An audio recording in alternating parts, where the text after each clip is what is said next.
Hello, everyone, and welcome to This Week in Hospitality Digital Marketing Live Show number 181. I have the now world-famous Holly Zoba, the hostess with the mostest, the MC with the eastest, is the funniest. And the funniest, let's not forget the funniest. By the way. The funniest host out of HSMAI's Digital Marketing Strategy Conference of 2019, and also Mr. Stuart Butler, the esteemed leader of the educational process of hospitality with Fuels Travels Podcast, the #1 podcast in the entire world. And I can say that because nobody's going to dispute it. That's funny. You know, Holly was on Glenn Housen's podcast last week promoting HSMAI, and he always says it's the #1 podcast in the hospitality industry. So whenever I talk to him, we always kind of joke that we both claim we're the #1. You know what? But like with Holly, a little bit of coding, a little bit of scripting, and you can change votes. That's right. Hey. I did not change those You votes. did not change the vote. You legitimately crushed Jay like a tin can. What a good sport he is. Almost 2-1 on the voting process. And for those who may not know what we're talking about, Holly and Jay Hubs with Remington Hospitality, they were co-hosts of the conference this year, HSMAI's Digital Marketing Strategy Conference, and part of the tease of it was that they're both incredibly funny. And Holly, please take, and I'm saying this in front of you, but they were wonderful hosts through the process of it. And they had this joke about scoring which one at the very end we thought was the funniest. And it was hard because Jay was funny, but I'm sorry, Holly, you beat the 2-1. I mean, you pretty much, you know, Jay. She also lobbied a lot better than Jay did. I saw her work in the room. She 100%. Like, that's what Jay doesn't get. Like, it's not just what's on stage. It's what you do in the crowd. That's why sales will always be a critical component to any marketing plan. Exactly. You gotta have on-the-ground lobbying. Exactly. Gotta kiss some babies. She used her persuasion tactics that she's accrued over the last. Or intimidation. It's either word you want to use. I'll tell you. I learned that my senior year in high school because I needed something for my resume. And I'd been on the chess club and was the worst player for a few years. Yeah. But I needed to be the president. And so I simply lobbied. Like those nerdy guys, those nerdy smart guys on the chess club, they were going to lobby to be president. I could bring them some credibility. That's and cool. and I learned that literally in my senior year. That's awesome. Yep, it is a perception issue by far, but I mean also too, you genuinely were funny. The toughest part of any conference. I mean, I've had to host it years back.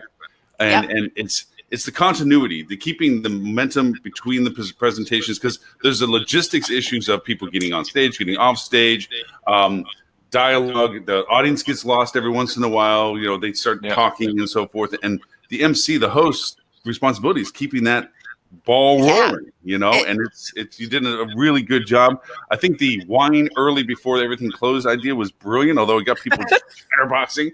But and for those, normally everyone keeps the bar as the hook at the end. Right. In these conferences, like, okay, you're gonna have to listen to the last of what we have to say before we give you alcohol. Holly's brilliant idea was, let's just give you some alcohol and we'll go from there.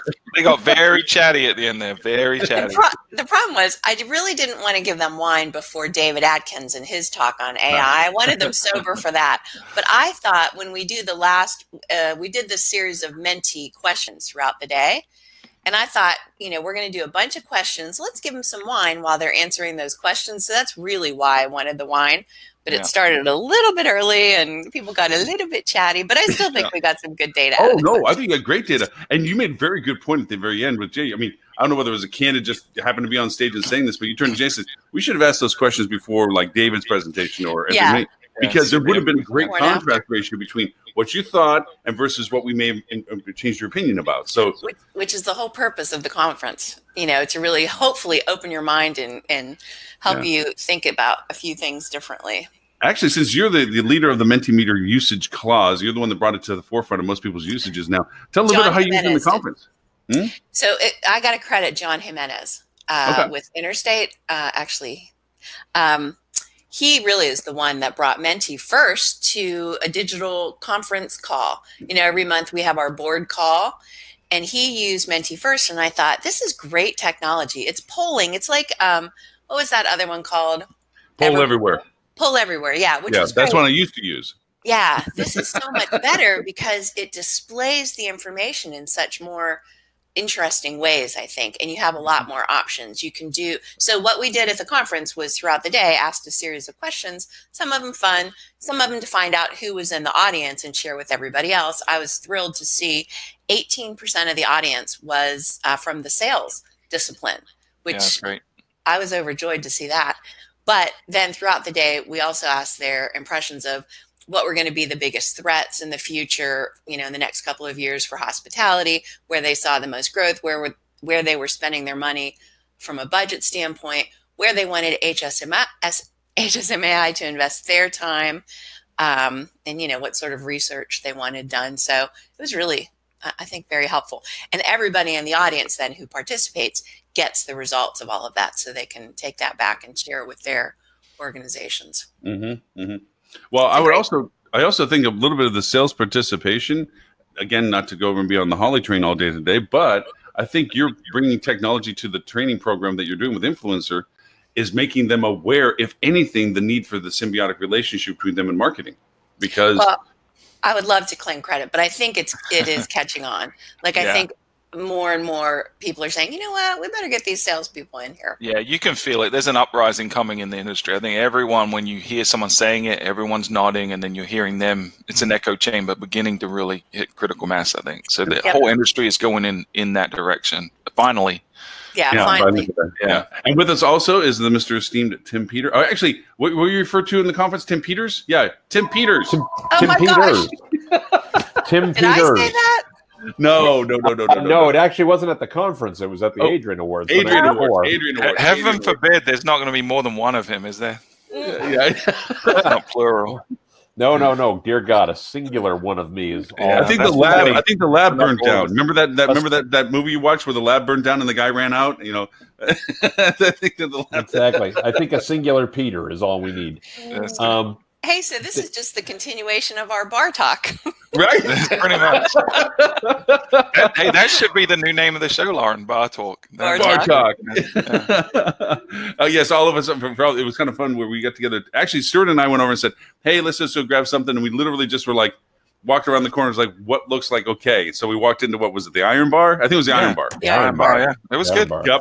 And then through, social persuasion, intimidation, extortion, we finally were able to drag people like Tim and Holly over to join us. Yeah. Well, they just heard where the cool kids were hanging out, and they. Exactly. I was at Google. I blew Google off to join. I mean, I went to Google, but it wasn't nearly as exciting. We're cooler than Google, is what I just said. Yeah, that's my story, and I'm sticking with that one. Exactly. Plus, frankly, you had seating.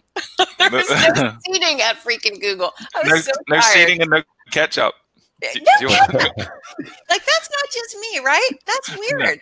I still can't believe that Google did not have ketchup. That's the odd part to me. What was really funny though is how strange I felt. We had burgers, like they had burgers on the menu at Google. Right. And I said to the guy, "Do you have any ketchup?" And he looked at me and he was like, "Do you want ketchup?"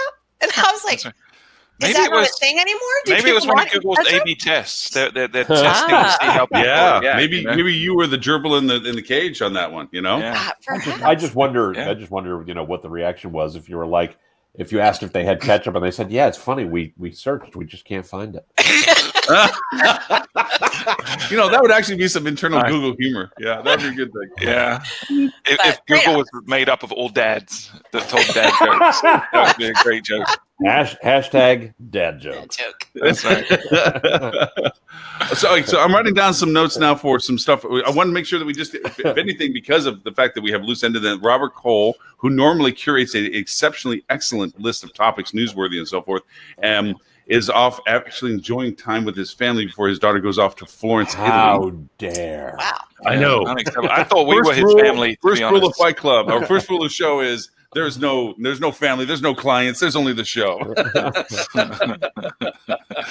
Unless you're my client, don't listen to what he's saying right now. Absolutely correct. Yeah, that's exactly right. Yeah, everybody else, we didn't mean it, I promise. But he's enjoying his time. So we don't have a nice, long, lengthy list of, we only get to glean a couple of items out of. But we do have enough to talk about with the conference because there was really some excellent content. There was some cool topics, Yeah, and we all took something different away from the whole process of it. So, I mean, this is like, again, it's like sitting around a bar or sitting around a coffee table. It's fun to just kind of grab something out of the bag and let's say what we thought about it. Here for vodka. That's funny. So what were your guys, what was your, there were a couple of themes kind of running through the whole show. A lot of people talking about AI, voice search, things like that. But were there any big kind of smack you in the face things that you took away from it? Silence. Where's that tumbleweed? Well, here's the thing. Here's the thing. We're the wrong audience for that. Like, I knew it all. You made a great point earlier in our conversations. We tend to be the ones riding on the front of the surfboard, on the front of the wave. Sure. So for us, most of these topics, and no deference to Holly, has been living the development of the content of this thing the entire time. So for her, whatever may have been new was no longer new by the time this thing rolled. Yeah. So for that end, I think that's kind of a contention to that. But also, it was reaffirmational in some things and confrontational, or not confrontational. When you disagree, and I'm missing the word for it, but there were some things I didn't completely agree with. The intensity of, and I love David Atkins. I'm glad he's back into the market of talking again. But I didn't completely agree with the focus on how he thought automated level 4 travel, automated cars was really going to change things. I agree with aspects of it, but I didn't agree with the driven point to it. Yeah. So to sum that up for people that didn't see the talk, he made the statement that he believes autonomous vehicles are going to be significantly impactful in the hospitality industry within 2 years, is what he said. Now, it doesn't mean it's the majority of folks, but he thinks people will be able to say, I want to go somewhere this weekend, and the car will take them there. And he said that within.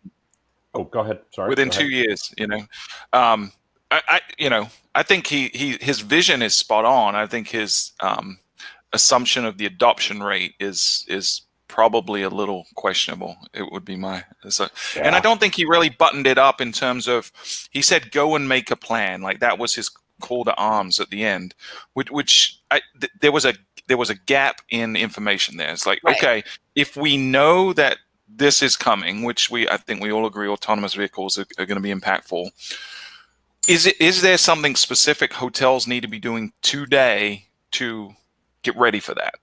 Or is it something they just need to stay in tune with their consumers and how consumer behavior changes and be aware of that as they continue to optimize their marketing strategy, their outreach programs, all those things. So he needed a little bit more time and a little bit more depth. More clearly make it wasn't quite as tangible as I would have liked at the very end. Exactly. A nice little bow on it would have been good. But it was inspirational. It was definitely inspirational. Yeah.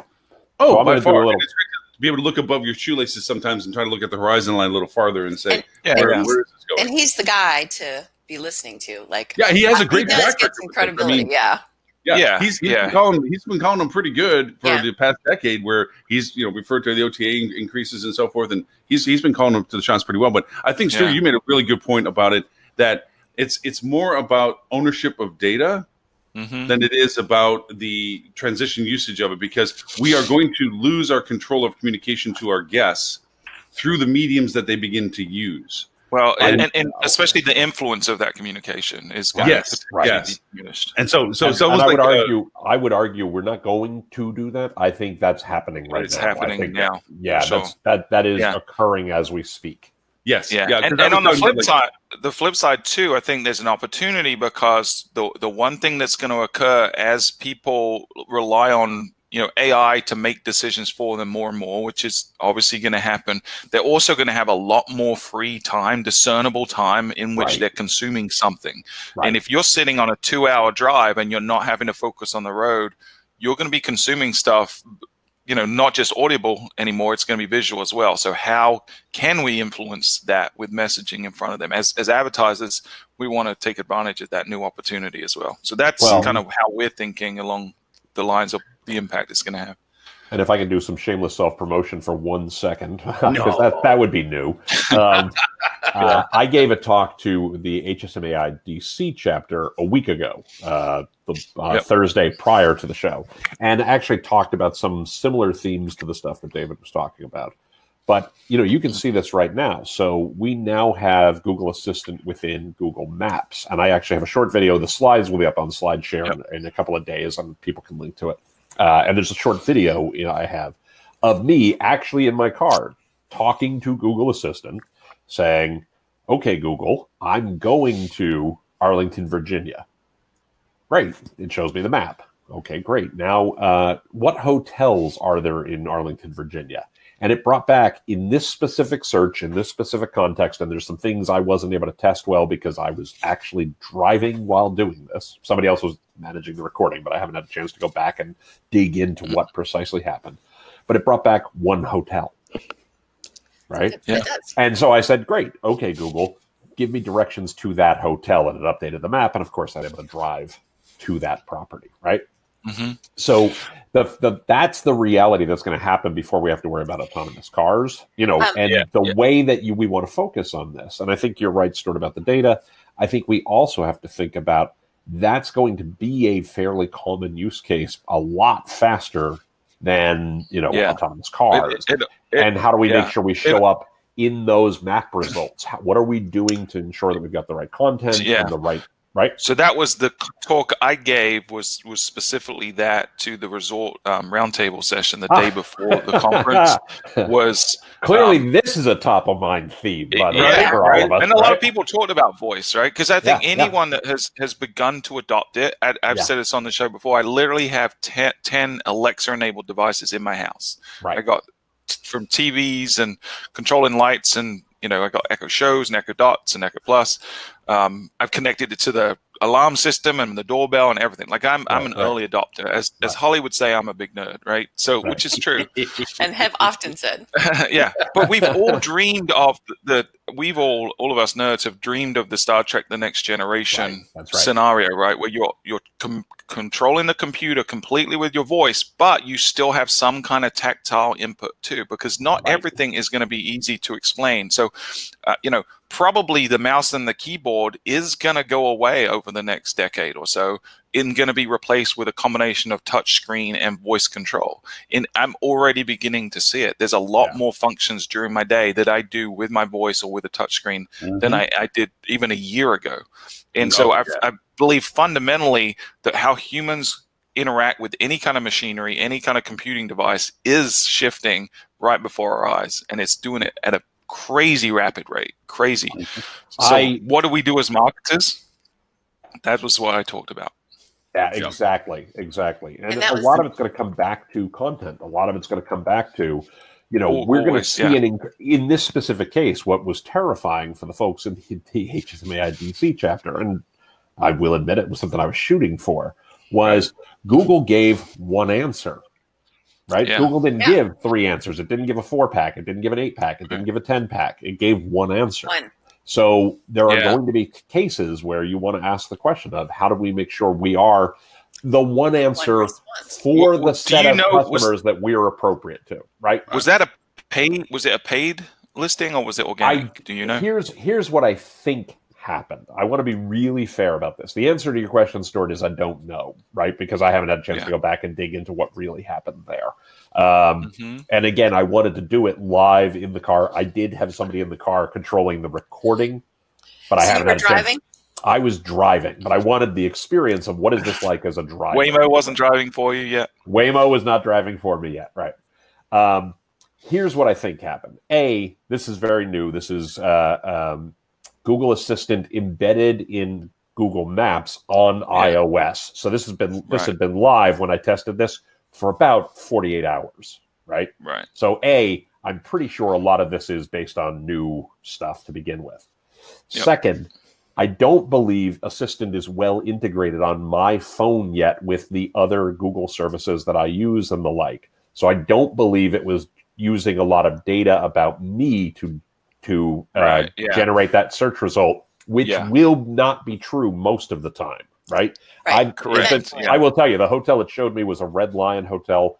With no disrespect to Red Lion, I'm not trying to be funny. I just think it's a matter of happenstance. I don't think I've ever actually stayed in a Red Lion hotel in my life, and I certainly haven't in the last 4 or 5 years. So clearly this was not targeted at me. We do know Red Lion does a really good job. Doesn't Lauren do a lot of the digital work for Red Lion? You should. What I was going to say was Red Lion won a platinum award a few years ago for its deep integration with Google AdWords and very targeted data based on things like It's snowing in Minneapolis. The airport is shutting down. So now we're going to launch a whole bunch of paid search to give people hotels that are nearby at that moment. That's right. So this could be a sign that Google doesn't have a lot of data, doesn't know what the best result is for me in this specific context, and went with who's a good partner based on their existing relationships. But I don't know that. That's a guess. It could have just misidentified you as a millennial who likes to take risks and experience new things you haven't before, and it knew every hotel you've ever stayed at. I have said for years, millennial is a mindset. So I do like to think that I am in that mindset. Yeah. But so the world's oldest millennial. That was a good portion of Milestone's. That was a good portion of Milestone's breakout session. That was running at the same time as Roberts, which I'm sad because I think Roberts was great, but I had to hear this, what Milestone was doing in this voice search era. And I got to believe it's connected to your schema. The better your schema, the it's more part of it, right? It's certainly part of it. Not just the markup itself, but the structure of your content in general, right? So it's, for example, people will do things like an FAQ, which FAQs are great for voice search because most queries are posed in the form of a question. So when you build an FAQ on your site and just have an FAQ page, it's got some value. But then when you start integrating that content in relevant places, like on the rooms page, you have FAQs about the rooms. On the amenities page, you have FAQs about those specific amenities. That's when you have an authoritative page about a subject matter, but also these very short responses to specific questions that people are asking. That's one of the things that we've been doing, and it's really started to pay off. And it doesn't just need to be on your website, but Google My Business optimization plays a big part in what shows up on voice search. And if you guys aren't doing this, every hotel in the world should. You can put in FAQs on your Google My Business page. And a lot of people just wait for consumers to ask questions and then respond to them. Why wait? Just go, and you already know the questions that are getting asked because they're asking your front desk, your reservationists. You've heard the same questions a million times. Go pre-populate all your FAQs on your Google My Business and answer them thoroughly, and that's going to help you a lot with voice search. For sure. Yeah, and I think it is a sign that Redline has done a very good job of that. And so I suspect, it was a variety of factors there. I also suspect in the future we'll do a better job of these are hotels that suit your needs. And I think that when I say the future, I don't think we're talking 2 years. I think we're talking 6 months, right? Yeah. And back to Holly's point about schema, the other, I think, reason that is important, although we've seen studies where there wasn't a direct correlation between whether you had schema and ranking factors. It was a contributor, but it wasn't directly correlated. But we're going more towards this object-oriented semantic web, right? So where people are asking questions in a more natural conversational way. It's not keywords that are specifically trying to find out something that, you don't search for hotels in New York with your voice. That's what you typed. But now you'll say, show me hotels in New York near Times Square that are 3-star, blah, blah, blah. You get more specific. That's right. And then over time, the voice speaker, whatever the smart speaker device is, the assistant you're using is going to start having a two-way conversation. It's going to become conversational. So now... Like how? Well, for example, I want to stay in New York. Well, who are you traveling with, right? Okay, so I'm on my own. What kind of bed setup would you want? Do you want a king? Do you want 2 queens, right? So now these things that you're identifying, what amenities do you need? Do you need a spa or gym, business center? These are qualifiers that we inherently know as we're doing a search and discerning where we're going to stay. We know these inherently.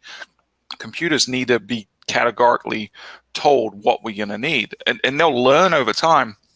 But until they do, we're going to have these two-way conversations to do it. So the object-oriented nature that schema allows, where it says, okay, I am an object that is a hotel, and I have attributes such as a phone number, check-in time, check-out time.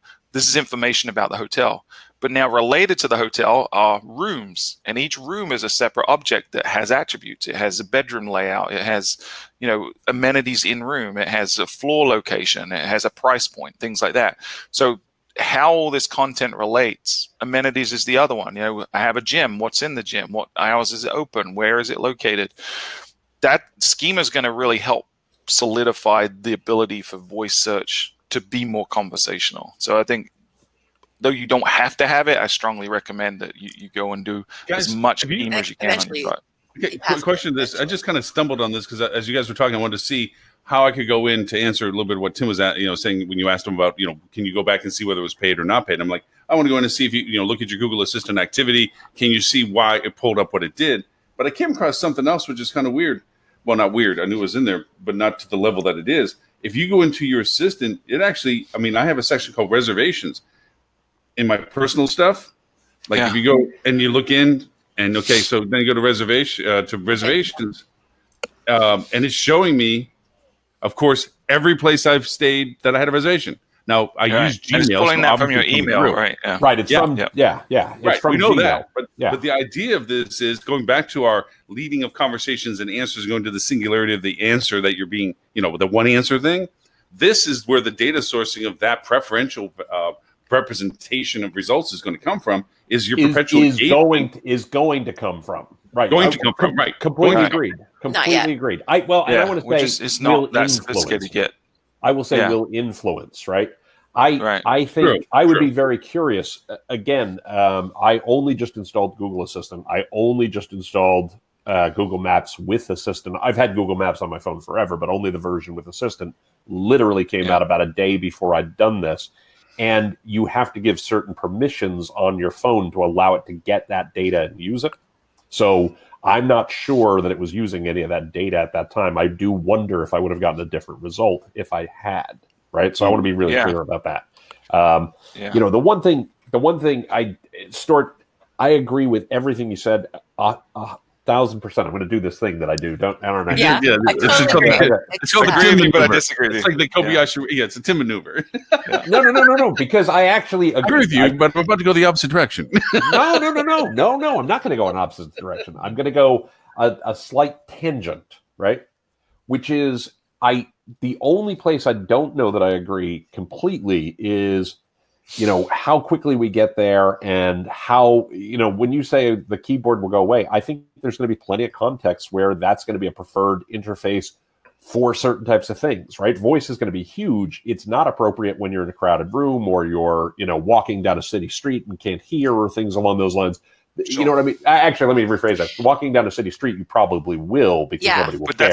That's not a keyboard. That's a touch. But not screen. In church. That's what I said. Sorry, voice and touch screen. Sure. Okay, that I agree with completely. Touch is not going to go away, right? So look at again, Star Trek. Next Generation. Every single one of them had it's sitting in a workstation screens in front of them. Right. The workstation changed. Look at the visualization that's going on now. But actually, before we go there, there's a reason I bring this up. There's a very specific reason I bring this up, and the reason is because Lauren and I were having a debate about this during one of the breaks. Is Google has been using the 20% of mobile searches voice number for the last couple of years. That's not a new stat. That's a stat they've been saying for a while. And it hasn't changed. And I think it hasn't changed because I think the early adopters are all there. And I think most customers aren't yet. And like many things, what's the old Hemingway line about the family that went bankrupt? Slowly, then all at once. Right. And I think that's what happens in digital a lot of times. Right. And right now, I think we're if you look at the adoption a relative term. Correct. Right. But an overnight success that took 10 years to get there, right? Right. Yeah. Well, I always use the analogy of like bamboo. They say bamboo, what does it do? It creeps. It sleeps, it creeps, and then it leaps. It's like you don't see bamboo growing, and then you turn around one day and go, "Oh my God, where did all this bamboo come from?" But it's built that foundation, that infrastructure on the ground. Has anyone else ever heard that about bamboo? Yeah. I've never heard that ever. So bamboo literally takes years. And I've never seen bamboo. Types. I think what is it? Is it Moso bamboo? Is that what it's called? Like there's a certain breed of bamboo that literally spends years and years and years creating this elaborate network of root system, and it stays tiny in the ground, and you barely think it's there, and then all of a sudden it grows literally overnight, feet in a day. Yeah, it's crazy. Sleeps, now the reason leaps. That's fantastic. But the reason I'm using this analogy, the reason I'm making this point, and the reason I think that this point is important, and this is where I agree with everything you said completely, is making sure you're taking care of your Google My Business listings, making sure you're taking care of your schemas, making sure you're creating content that will show up in search. All of those are the things you should be doing today that will work for you today, and also will work for you as, voice becomes bigger and all of those things, right? Like that's the part I want people to realize. And I plagiarized you completely in my presentation to the resort group, because something you said in a couple of weeks ago in the show is 100% true, right? Because we've always talked about going from traditional marketing to digital. It was digital first, right? And then we went to mobile first. And now a lot of people are saying voice search. And when you really do think about it, it has always been and will always be guest first. Right. And, so all we're really doing is evolving in line with our guest expectations and behaviors. That's what we're doing right now. And it isn't a big switch something off and switch something else back on, because when you really look at voice search specifically, and if you try to compare organic results and organic signals to voice results and voice signals, they're very highly correlated. So page speed, schema, domain authority, the top 10 things that impact your organic search rankings are the things that are good for having a great mobile website. These are all things that impact voice search. And from our testing, about 75% of voice results are in the top 3 organic placements for the same keywords when you type them into a search engine. So it's definitely best practice all around for the health of your business. It just happens to be shifting where consumers are getting that information. That's exactly right. And you have to tailor the information for that. So you have to write shorter conversational content. You have to make sure that if it's on something with a screen, that it's easily digestible, using things like bullet points, tables where it makes sense to get the information to them. They're not having to read a Tim Peter length blog on the internet. Well, to that point, we're doing some work outside the hotel industry. I haven't seen a lot of this in the hotel industry, either because of the nature of the queries or because of the nature of the content that hotels and travel companies are creating. But we're seeing a lot outside the industry where, your point about FAQs could not be more spot on. There's a concept in many search results of what Google is calling the feature box, where, it's how do I cook this roast? And you will get a feature box that literally is the content that is the instructions of step 1, do this, step 2, do this, and it's bulleted lists, and it gets to the HTML formatting of a bulleted list, answering a very specific FAQ kind of question. And what we are finding with clients outside the hotel space is that the feature box is the voice answer. So the way you become the answer on voice is to be the feature box. Is to be the featured snippet, Right, the featured snippet, right, exactly. Yeah. And it could just be the nature of the queries in hotels. We don't see a lot of featured snippets as a response on a lot of traditional We've had a couple queries. Most queries you don't. We've had a couple that are location specific, like attraction or something like that, and a couple that are event related as well. Yes, we've had them. And unique amenity also comes up every once in a while. A unique it can, right? But it tends not to be on the brand on the brand kind of keywords. It tends to be more the generic ones. No. So you're exactly right. TVs, but we have not found a situation. We haven't found a situation where if you have this featured snippet, you are not the voice result. So you're 100% right. That is what they default to. 100%. I would like to add that the progression, and not to try to think ahead of the smart people that are doing this in Google and so forth, but you see their push to get some visualization to their engagement now. Facebook's doing it. Google's doing it, where there's a visual component that you're not opening up a phone, or you're not having to open up your laptop or your iPad or whatever other things and use it. It's offering hardware now that has a screen to it. So I'm thinking that eventually, because I keep saying about that, it's really not going to advance until you have a two-way conversation with this. It still has to give you potentially multiple answer choices.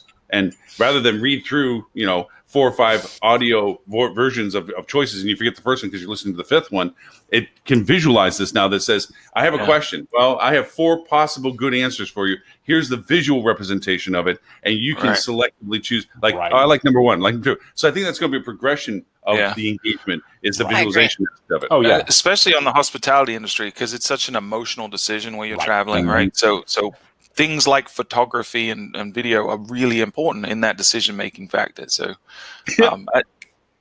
it's inevitable you need some kind of visual component. So just as a totally sidebar, Stuart and I totally geeked out with this guy that was at the conference for the remote drone flying. Oh, no. It was so.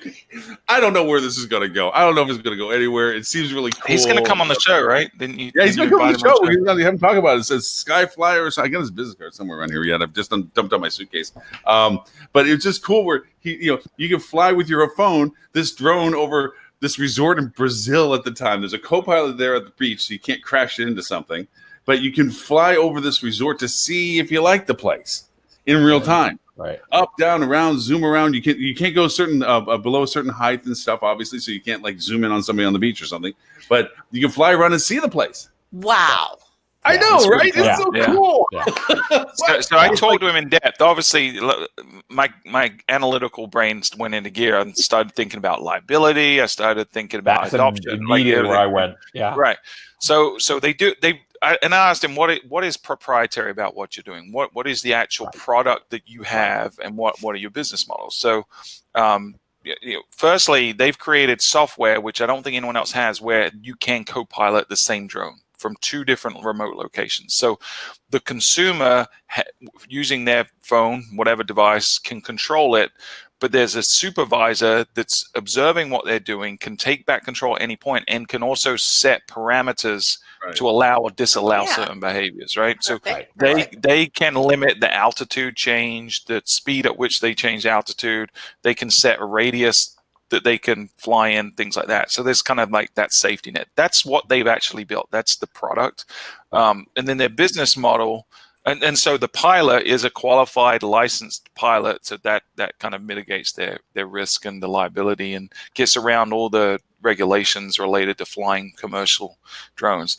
The business models, they got 2. So one is they are letting there's going to be a global network, so people can come in and join and can fly any of these drones. And I think they've got them in Bali and Brazil and a couple of other places right now.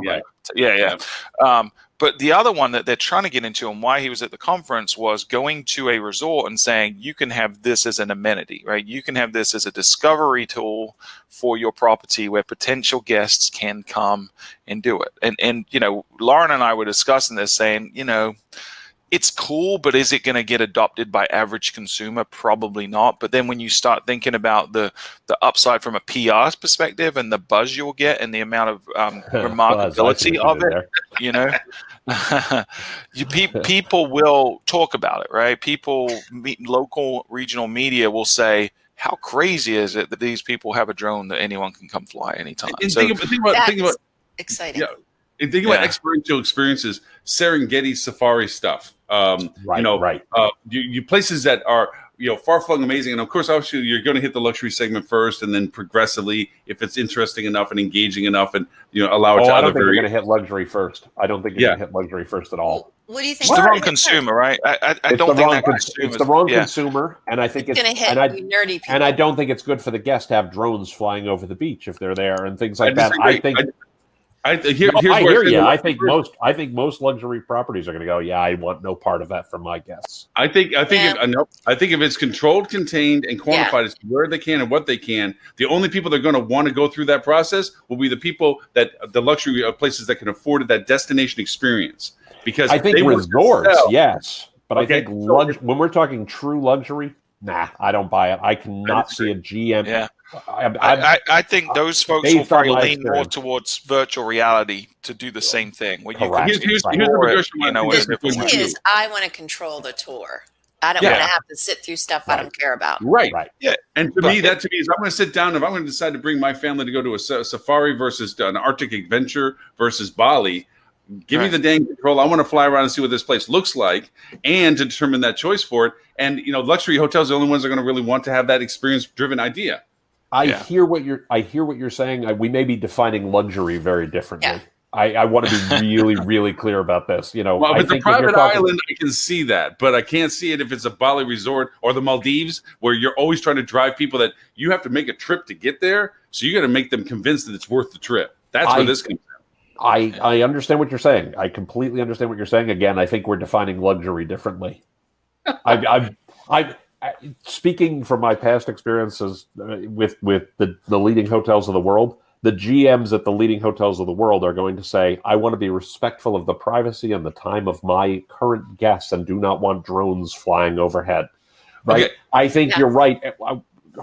Hear me out. I think you're right when we talk about something like a safari tour or, a resort or something like that, where you can fly it over parts of the resort where other guests won't be, encroached upon in any way. Sure, that's completely fine. I don't see any issue there at all, and I can see them saying, "Yeah, that's something I would do." But I mean, if I'm going to fly over the beach, and even if it's high enough and things like that, I think they would say that's disrespectful of our existing guests. And I'm telling you from my experience, lots of them will not want that. I'm not saying that there wouldn't be places that might see it from that perspective. Flying drones as I do and knowing how far up you go before you no longer can hear them and what you can't see in faces and so forth, I can tell you that you can keep that exclusivity, that secrecy and everything else. But by the same token, having a private island down in the Keys where half the island is particularly private, never would you fly over a private area. Okay? No. Right, I know. This could be used best. I think we are in what's called violent agreement. Yeah. You're both right. I think that the optics question that Tim is raising, though, is legitimate. I think people are going to dismiss it immediately because of all the concerns that come to mind. So I think they're going to have it's a cool product. It gets me as a nerd really excited, but I don't think they're going to get mass adoption quickly in this industry because it's hard to have a good product with proven ROI take off in this industry. So something like this, which is really more gimmicky. Yeah, that was unintentional. I still have this domain. It's called Realty Recon. I had it back when we first started having mobile hotspots that a realtor could go over, and there was a lot of people buying foreclosures in Florida from Europe. Yeah. And so I had them where the idea, never had it launched, but the idea was to go over and have somebody show up at a property that somebody was interested in, turn on the remote broadcast of a camera with a hotspot, and walk through the house through the direction of the person wanting to view it so they can see the house to see if they're interested. Because, they look at 40 houses, they see 2 they're interested, they'll fly over from Europe to look at the 2. So It was Realty Recon. Yeah, it was a great idea. It never really took off because it was just an idea at the right time. By the way, none of this is to say this isn't a good idea, and there aren't properties who won't do this, right? I mean, this isn't a question of and they'll benefit. Early adopters will benefit from destinations. Yeah, for sure. Destinations, it would be great for, right? Yeah. There's a lot of places where I see this has lots of. Oh, by the way, for the record, why to come to Moline? Here's this great. Absolutely. Fly around Moline. I don't even know where that now is. you start adding more technology like FPL from the flight perspective view goggles, so you have a perspective to make the drone look where you want to. And that would be the VR and AR or the VR stuff that Stuart's talking about. Yeah, have the 360 look around where you can see the 360. Can I just say the one thing about the conference that I actually posted on my Facebook page was the Sephora app. I got problems with that. I got problems with it. I got problems with it. What? Yeah, I have problems with it. What possible? Lauren, do you have daughters? Yeah. Actually, I do. I have a daughter. Oh, okay. So first of all, let's describe what this is. Yeah, because I'm waiting to hear why the old guy. I can't wait to hear why the male in the audience doesn't like this. Is debating this with the woman in the audience for women and the guy who has 2, heavy Sephora consumer daughters. This I'm dying to hear. Okay. This is an app. I will explain it, Lauren, because I do not think you know the benefit. This is an app you can download.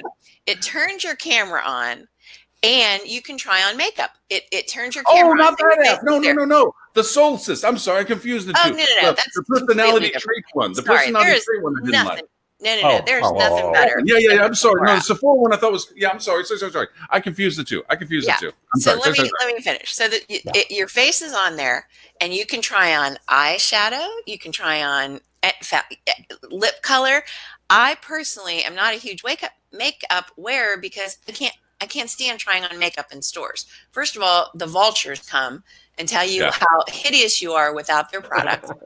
First. Second, I'm a bit of a germaphobe. And so you just end up putting it on your hand instead of your face. And like, does that match? And this app is what technology is invented for. I know none of you care. Trust me, it's the... Oh, no, you're right. That's great. 100% agree. I completely agree. And it's just so smart because I had it on this morning and it does your whole face. And then you can just pick which area you want to work on. And then you just push the button and the product shows up in your doorstep. How cool would it be if you push the button and it actually makes you up? That would be really ideal. That was the Jetsons. It would just spray you.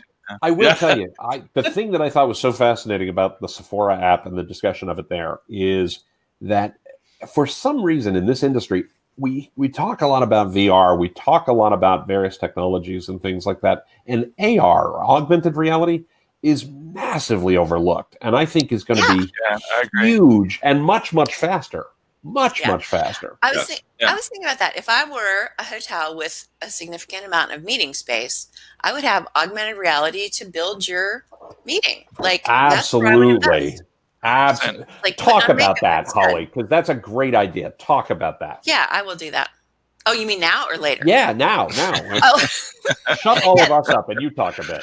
No, that's exactly what I would do because you don't have to paint a picture of your meeting at this place. You can actually look at what your meeting at this place is going to end up like. It would be spectacular, I think. Right. I thought you meant like in my classes. I should. No, well that too, but I mean, weddings. Can you imagine AR for weddings? Oh my God, that would be.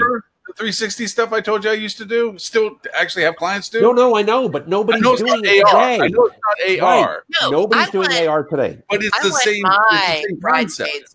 Bring you're the meeting planner, you're the wedding planner or whatever. You're walking them through. You have your iPad and you're using the camera to sweep the room and show them what their wedding is going to look like. Right? Do you remember what I told you I did? You're letting them do it themselves. No, Lauren. We know you got there. We understand that. We're saying nobody's doing this today. But it's not the same, Lauren. It's not because it's not personalized, right? Because it's not personalized. It's not my color. Yours is a generic area, and we're talking about personalizing the experience. It's just like the IKEA app where you can say, I want this sofa, and you can see that sofa in your room right now. I know what you're saying to it, and I'm a totally advocate of doing that. The reality of turn technology is this, and it is personalized because and this means, and this goes back to logistics of hotels. You have only certain color selections you have from certain vendors that you have or in-house. You have certain room configurations that only work one certain way. The staging only can go in one area of the bay a certain way or in one dual bay a certain way. It doesn't work another way. So there's some standardizations to the layouts of the rooms that do exist. Now, whether it's blue chiffon centerpieces and share covers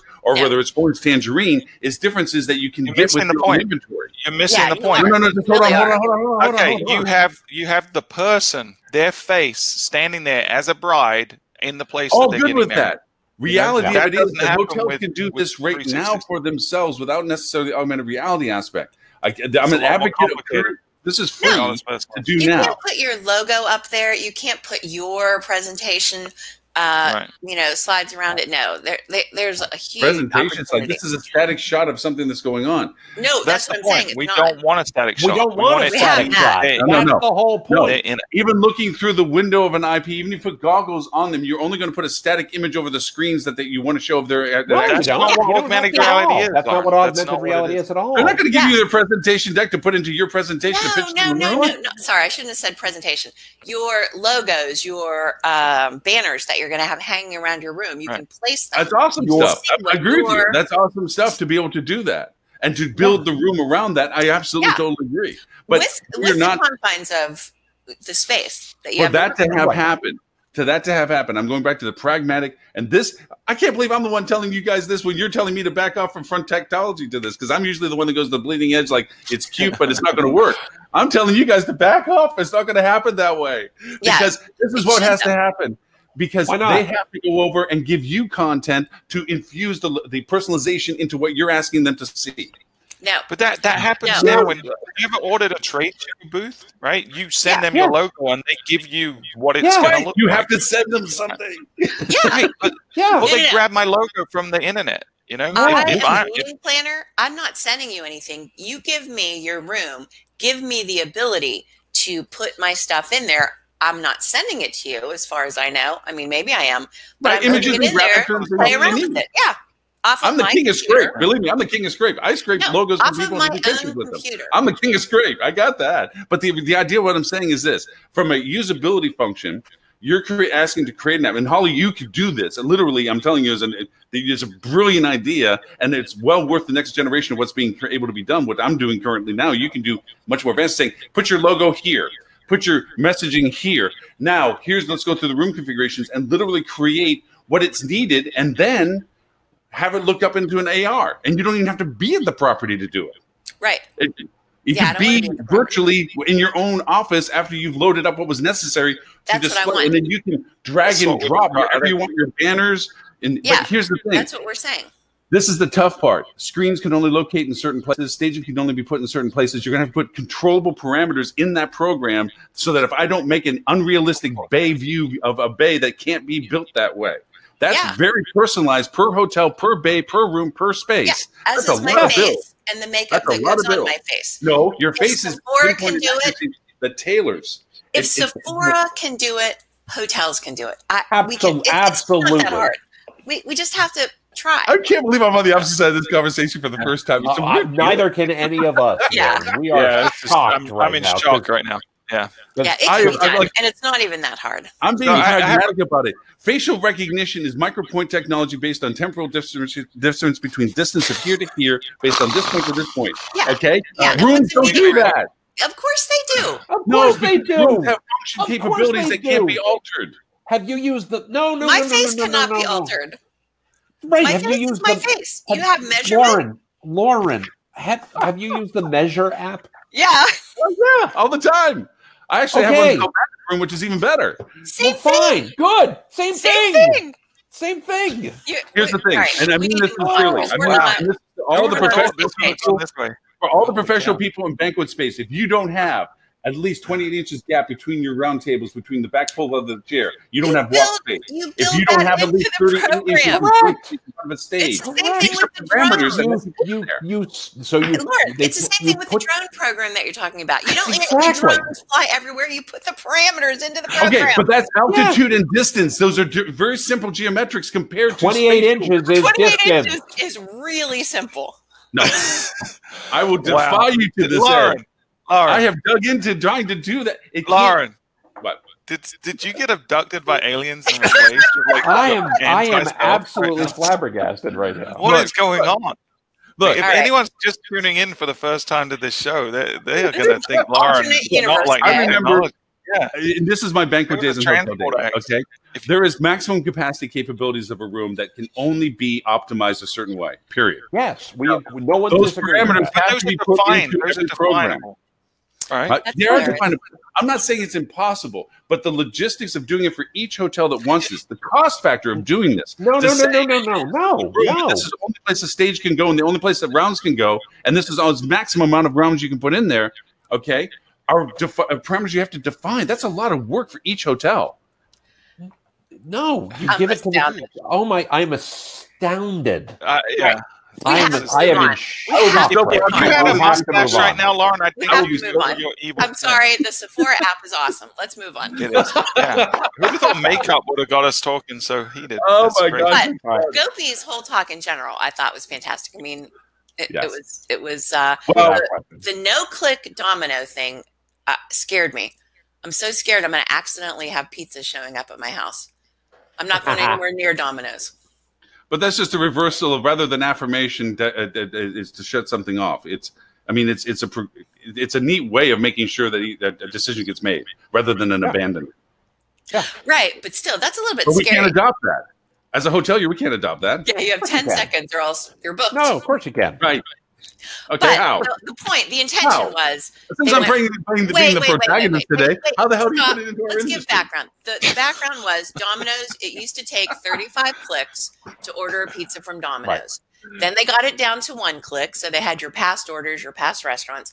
But then they took it the extra step to 0 clicks. When you log on to your app, it automatically reorders your last order from your last place, and there's a countdown clock that gives you 10 seconds to stop it. So there's no clicks. You just go into the app and you have pizza. Right. Okay. So and I would assume you can turn that feature off, right? If you don't want to use that. I don't know. I am scared to go into it. All right. I'm from New Jersey, so I would never be caught dead ordering Domino's pizza. Or you'd be shot dead if you were found ordering pizza. No. I don't mean anything against Domino's. It's a perfectly fine substitute for pizza when it's the only option available to you. Or if you need cardboard for any particular reason. At the same time, we refer to it as Domino's. We don't call it pizza. Nonetheless, first of all, I don't know that we will have zero click in hospitality. At the same time, let's be really clear. There's so many steps we could do to make it so much better than we do today. For instance, if you count the literal number of clicks that somebody does every time they make a reservation, it's a lot, right? What's your check-in date? What's your checkout date? Yada, yada, yada, all of these different things. Somebody opens up the app. There's a very simple thing. Same trip as last time or new trip. Same trip. Put in your dates, book. Done. It's not zero click. It's an amazing streamlining of the process. Right. If you think about the fact that most app usage in the hospitality industry is really by loyalty members. They are by far the biggest folks, Same stay as last time or same hotel as last time. We can obviously wordsmith the verbiage. But yes, good. What are your dates? Done. Yeah, there are certain things that tend to not change very often. I mean, sure, people will travel for business sometimes and leisure sometimes, but for the most part, when I'm going to a destination, it's typically either with or without my kids, and that's usually fixed. And it's usually I'm going to pick the same room type every time.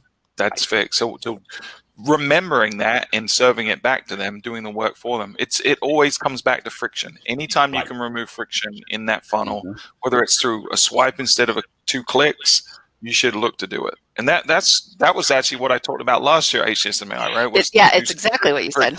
Yeah. And we predicted, I saw your article, Tim, about why is mobile adoption not accelerating as fast as it should for hotels? Yeah. Well, because we're in our own way. It can. My prediction last year was that by January 2019, a lot of our clients would have hit the second mobile tipping point, being, traffic, we'd already hit it. We were going to hit bookings by January 2019. And I was wrong. We actually hit it in September of last year. So we have dozens of clients now that get more bookings from mobile phones than they do desktop. And we've actually got 3 clients now that have hit the third mobile tipping point way faster than I thought that was going to happen. They're getting more revenue now from mobile phones than they are from desktops. So it is possible, but you can't be using the Synexuses and the iHoteliers of the world because their booking experience is terrible on mobile. For example, it opens in a new window. That is the worst thing you can do when someone's on a mobile device, especially when you take away the navigation and that consumer's got no way of going back. Right? We don't book in a linear path, especially when it's a new property. We jump around, but we want to remember everything we're doing, and it needs to reduce the friction. So if you provide the right information, apply psychology, which Booking.com, just go look at what they do with the nudges, right? They this social many proof, this many people the scarcity, the urgency. They're using every psychology trigger in the book to push people through the funnel, reducing friction in front of the funnel, and people can get through it really quickly on mobile. It is possible. It's a lot of work, but it's not hard work.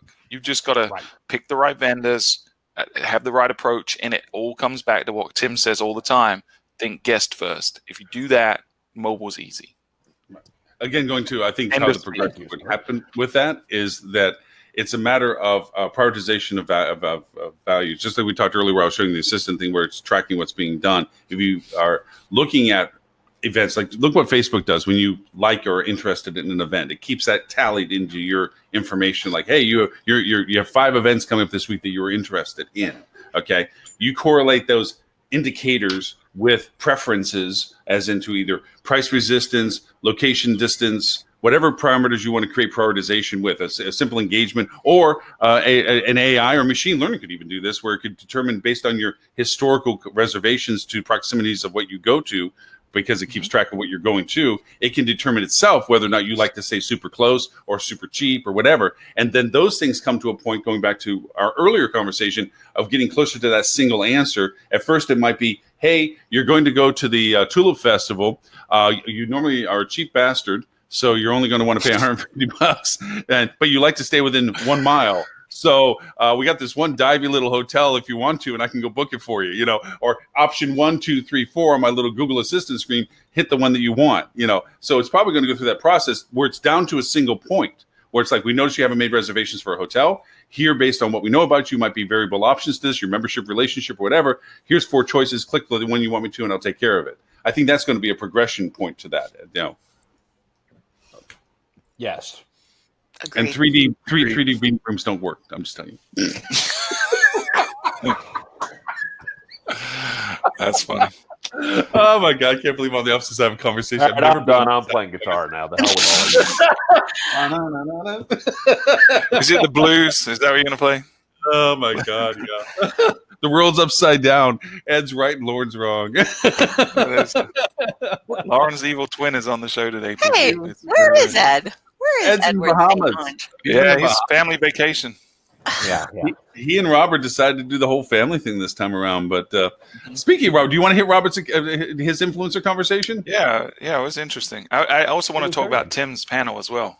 Yes, I do, and I don't want to miss it. Tim, you did an awesome job, and I was telling you, 3 people, different people came up to me and told me how much of an excellent moderator you were. And well, he did the job of a moderator, right? He didn't get in the way of the conversation. He pushed the conversation forward. So a lot of moderators between the lines, they're the panelists. Right. Well, yeah, Scott, I'm definitely going to leave now. My day's not going to get any better than this. Tell us, Tim, about yours, because I missed it. I was accidentally, I think, in the legal one. So I totally was going to Tim's and ended up in the wrong one. You could have left after it started, and you were like, I can't. Tim looks different. I can't. You can't. Once you're in there, you don't want to. I want to be really honest. I will tell you about the setup for the panel, but I can't really talk about the panel per se because I couldn't take notes during it. I can tell you what I heard, but unfortunately, I can only tell you about how the panel was structured and what it was designed to talk about. I have a couple of takeaways, but I would imagine folks who were in the room would actually have gotten more takeaways than I would because I was moderating the panel, right? I was trying to keep it moving at the same time. But we had a great panel. We had Lisa Copeland, who's the Director of Global Brand Marketing for Hilton. We had Madigan Pratt, who's the President of Digital, and we had Griffin Stenger, who's the Managing Director for Concept Farm, talking about integrated marketing and talking about how they've developed, I want to point out, Adrian Award-winning integrated campaigns for their various either clients or, in the case of Lisa at Hilton, for Hilton themselves. Can I just say something real quick? I hate the term integrated marketing because all marketing should be integrated, right? It's not. Stuart, I agree with you completely in concept and not at all in execution because if you look at the way most marketing is done in many, many, many companies, it is far from integrated today. It is, yeah. It's a shame, right? It's a shame. So it is a shame. And I agree with you, deep in my soul, I agree with you. Also in practice, it's just not what happens, right? So the first thing we did was we talked about, what is integrated marketing in your world? When you're talking about what is that, why does it matter? How do hotels and guests benefit? Some trends and tools that they each have found effective. A fair bit about how they measure integrated, how they actually evaluate, or don't in some cases. Which was actually one of the more interesting takeaways for me. Me too. The answers on that one, they weren't bad answers; they were incomplete answers, and I think they all acknowledged that we're pretty good at measuring the overall effectiveness of the campaigns.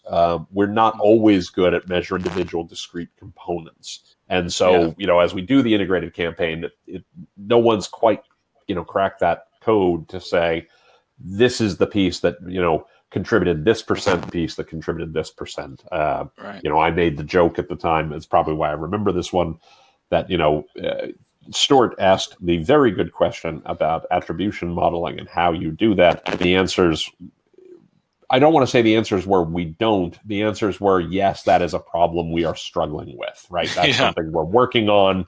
But we struggle. And I joke that I've heard it said about attribution modeling many times that it's very much like anything in life that you do for the first time, right? Everybody wants to do it. Everyone says they're doing it. And everybody's surprised afterwards that it wasn't as good as they thought it was going to be, right? Which is true of just any experience you might have first time, right? No experience in particular, just any experience. How the times have changed and so quickly.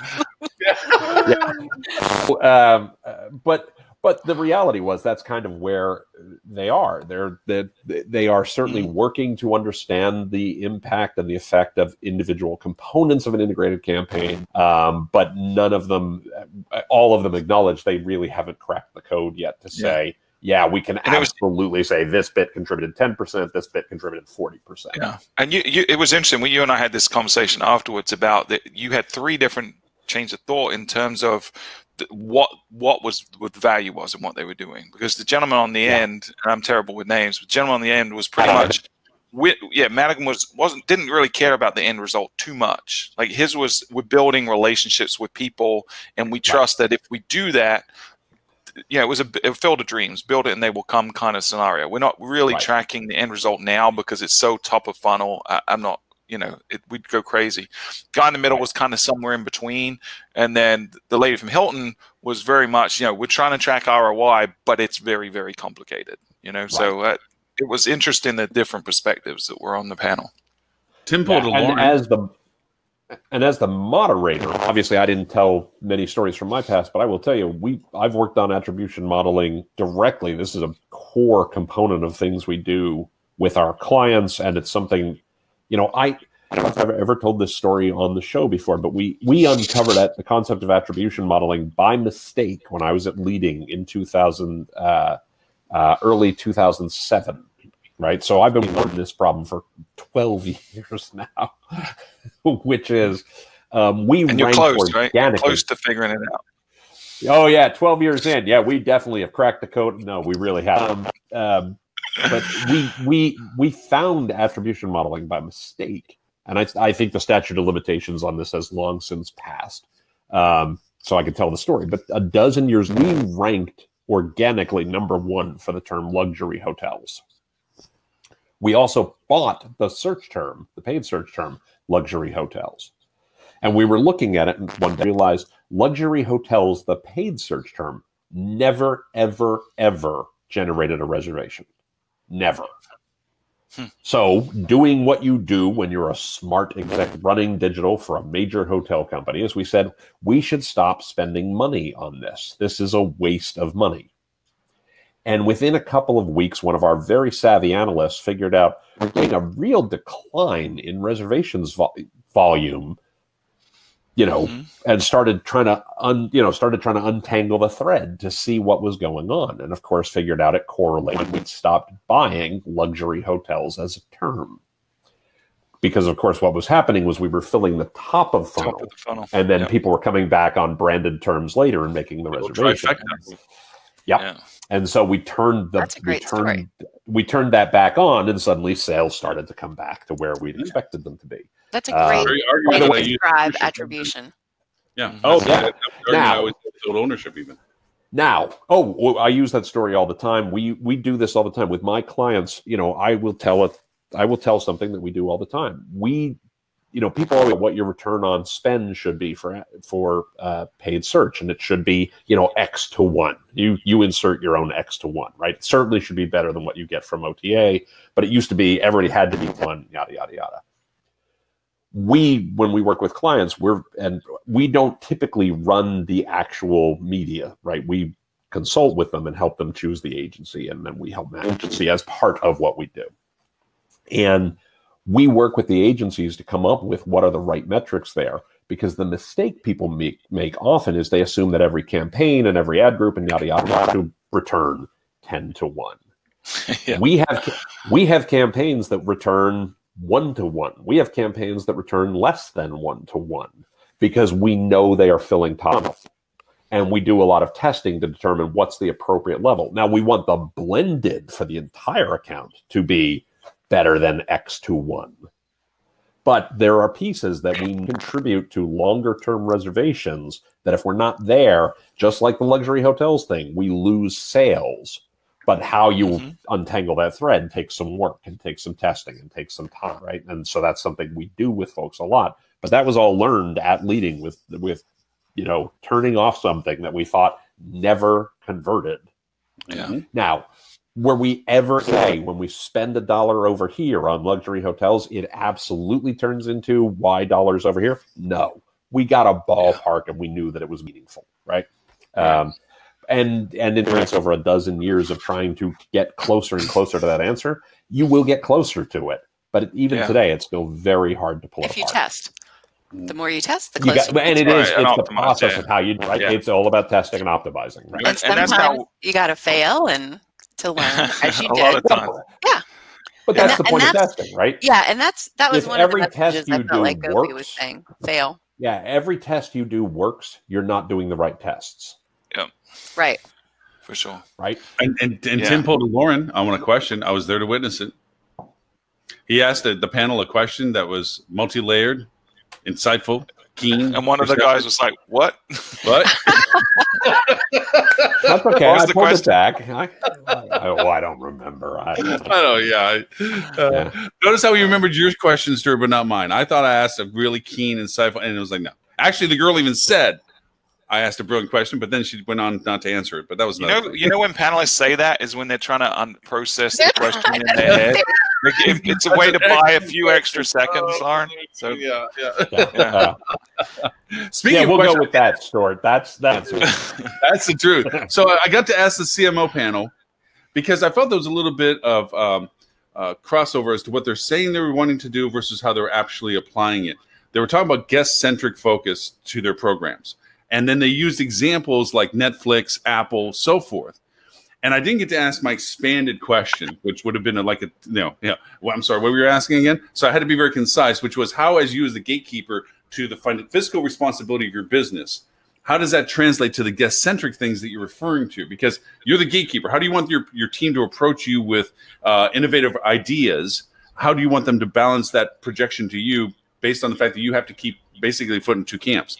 What I really wanted to ask is, how can you point to companies that sacrifice their short-term gains for long-term life propositions, yet we're driven by perpetual revenue growth? We never can sacrifice or step back on short-term growth for long-term gain. We must persistently, month over month, keep the chart going up, or year over year, progressive growth.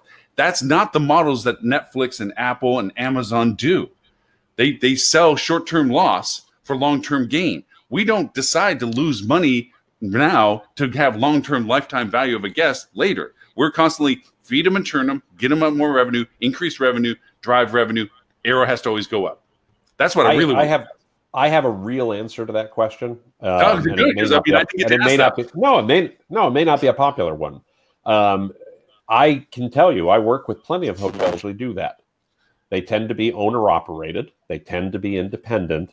And in every case, they're not public companies. Yeah. Yep.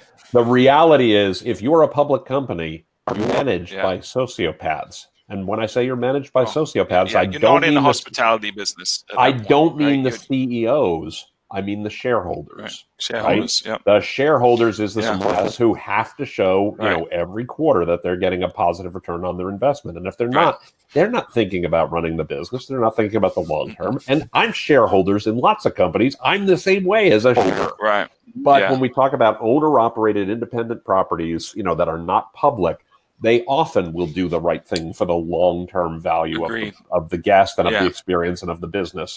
If you're a public company, it's all about quarterly numbers because it has to be, and that's what drives a lot of that. Unless you're a Warren Buffett company. Unless you're a Warren Buffett company, there are exceptions for sure. Right? Amazon is one of them. The most profitable. Apple is one of them, right?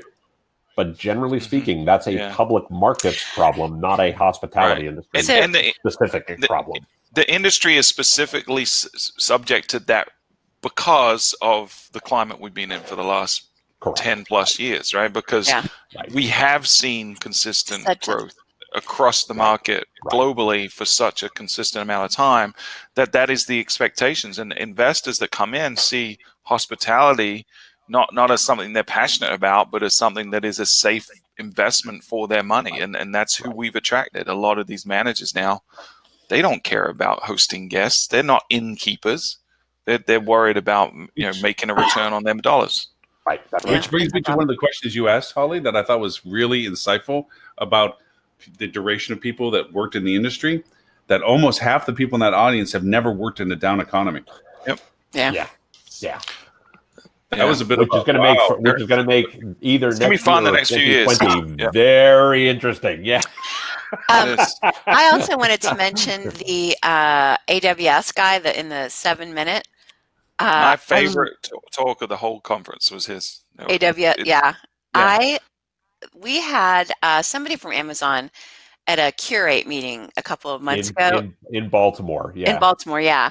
And they sort of did an expanded version of that. And I think it's the most brilliant concept I've ever heard. Yeah. So they write, but when they get a new idea, they work backwards. Yeah. And they write the press release for their new product before they've done a single other thing. And they distribute it to all departments and say, all right, like, let's start to build this. And that's when you criticize. And that's when you say, this is crazy. And my customers don't need this. And we can't do this from a technology standpoint. And I just thought. It was great.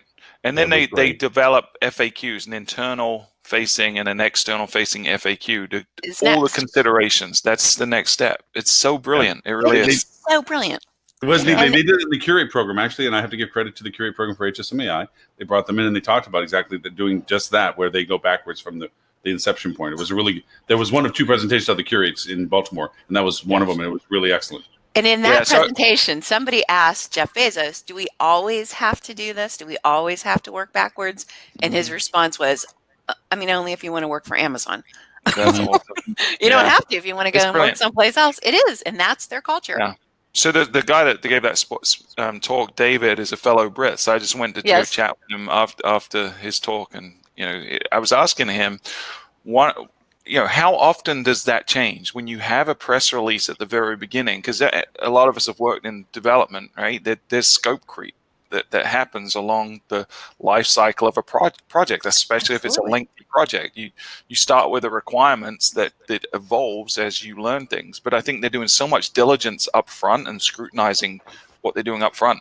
He said they very, very, very rarely do they have scope change to the point where the press release that is released is not what was created at the beginning. He said the only time it happens is when new data, new information comes in that changes their assumptions that they had at the beginning. But it doesn't happen very often. So because they're doing a phenomenal job of preparing. I just pulled up my notes from Curate from when the expanded version of this was given, and there was a great point made at the Curate one. I apologize, I wasn't in the 7-minute ones because I had a client call time, so I missed the presentation. But when you talk about trying to be more agile and trying to be more effective and things along those lines, right? As a hotel company, obviously people talk about the viable product a lot. How do you test a minimum viable product? And in the hospitality industry, we struggle with that sometimes because we're going to make we're going to do a renovation of a property, right? Well, you can do it one room at a time, but boy, that gets expensive and time consuming. It takes a really long time if you're trying to do one room renovation as a minimum viable product. What they did in the Curate presentation was the press release is the minimum viable product, right? When we think about what minimum means, sometimes we think it has to be a scaled down version, a stripped down version, right? Yeah. The best way I've ever heard this explained prior to this was, if you're trying to build the world's greatest self-driving car, just take this as an example, right? This is a thought experiment, an analogy, not actually what people have done. But if you're trying to build the world's best self-driving car, you don't start with a really crappy car. You start with a skateboard, right? You start with something that approximates it. What is the cheapest, smallest, simplest version? And then maybe you scale up to, a bicycle, and then maybe scale up to a scooter, and then maybe you scale up to the car. But you start with what is the simplest version of the same idea.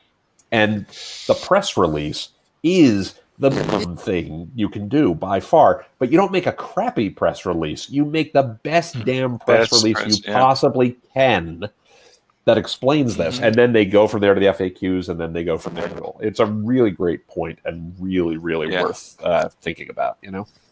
Yeah, I already came back and sat down with our development team yesterday and kind of shared some of the online videos with them about what, you know, the benefits of this. So it's something I don't think we're going to shift everything we do, but it's certainly something we're going to reevaluate what we're doing and incorporate some of that into our process as we develop. So actually, can I talk about that for 1 second? Because this is a thing. Tim, you can, but only if you move your microphone. Every time you turn, your microphone hits your collar. Oh, sorry. Is that better? Yes. Let's see if that's better. Just hold perfectly still. Okay. Well, that's not bloody likely. That's not going to happen. Your microphone out while you talk. All right. There you go. Let me do this. Is that better or worse? Yeah. No, you're fine. It's okay. Just every once in a while, when you turn it, would get staticky. Sorry about that. All right. So, you raise a great point. I love what you just said. I've been a consultant for 8 years now. I ran large groups at large companies for more than a decade prior to that, actually almost 15 prior to that. And I see this all the time where people see a great talk or people see, they read a book or something like that, and they take one thing away and they're like, this is something Amazon we're going to do because it works. And look, it's great. And Amazon has been so successful. Right. But what you just said was not that.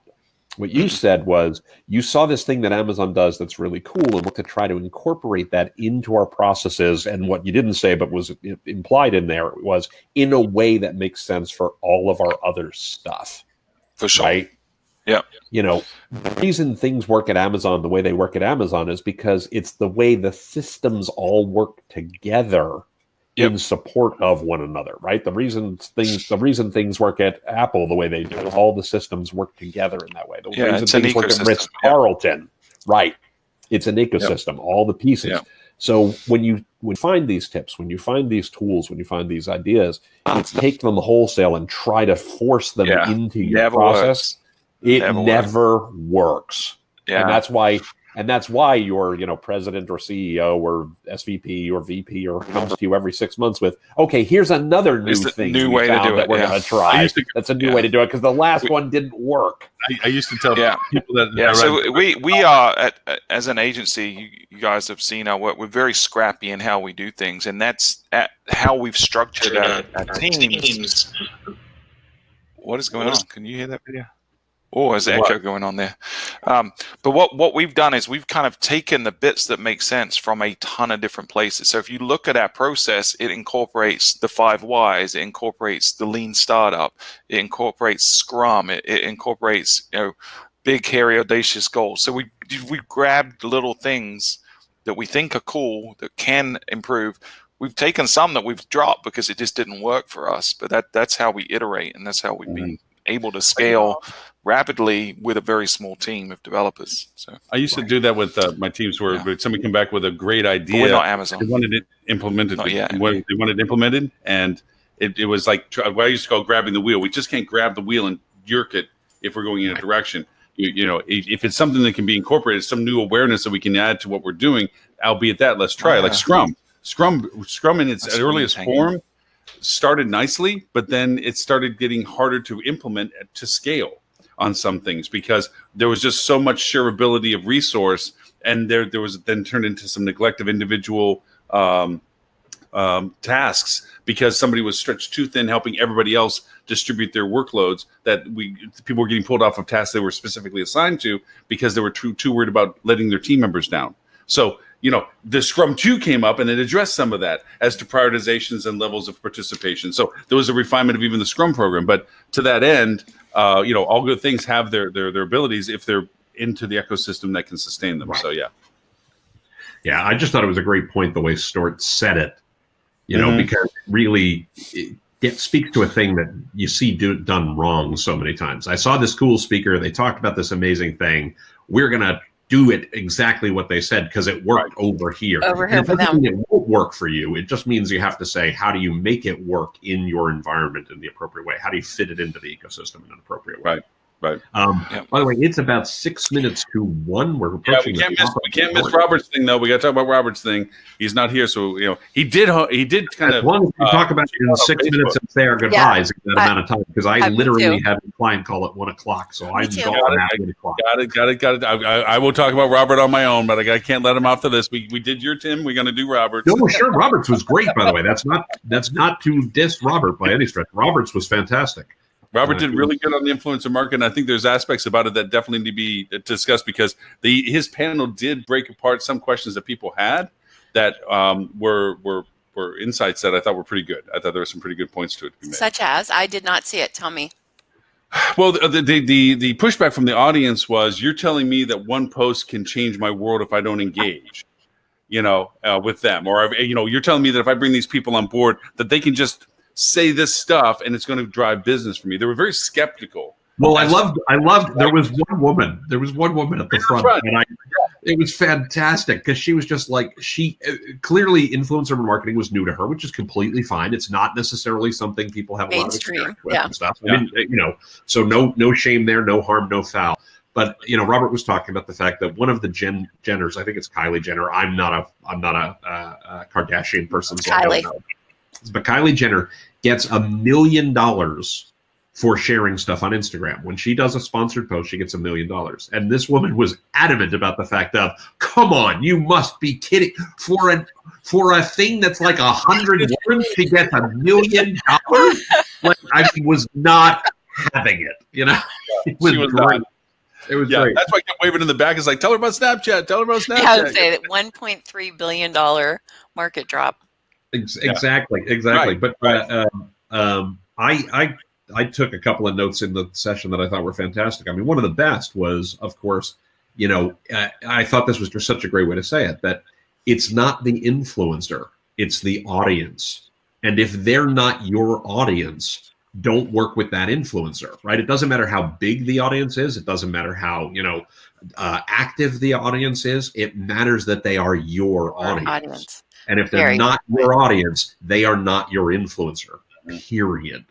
And that it's such a simple idea, but it's such an easy way to think about it when you're talking to people who are potentially influencers, that you're really not evaluating the influencer, you're really evaluating the audience. Yeah. And I just thought that was really great.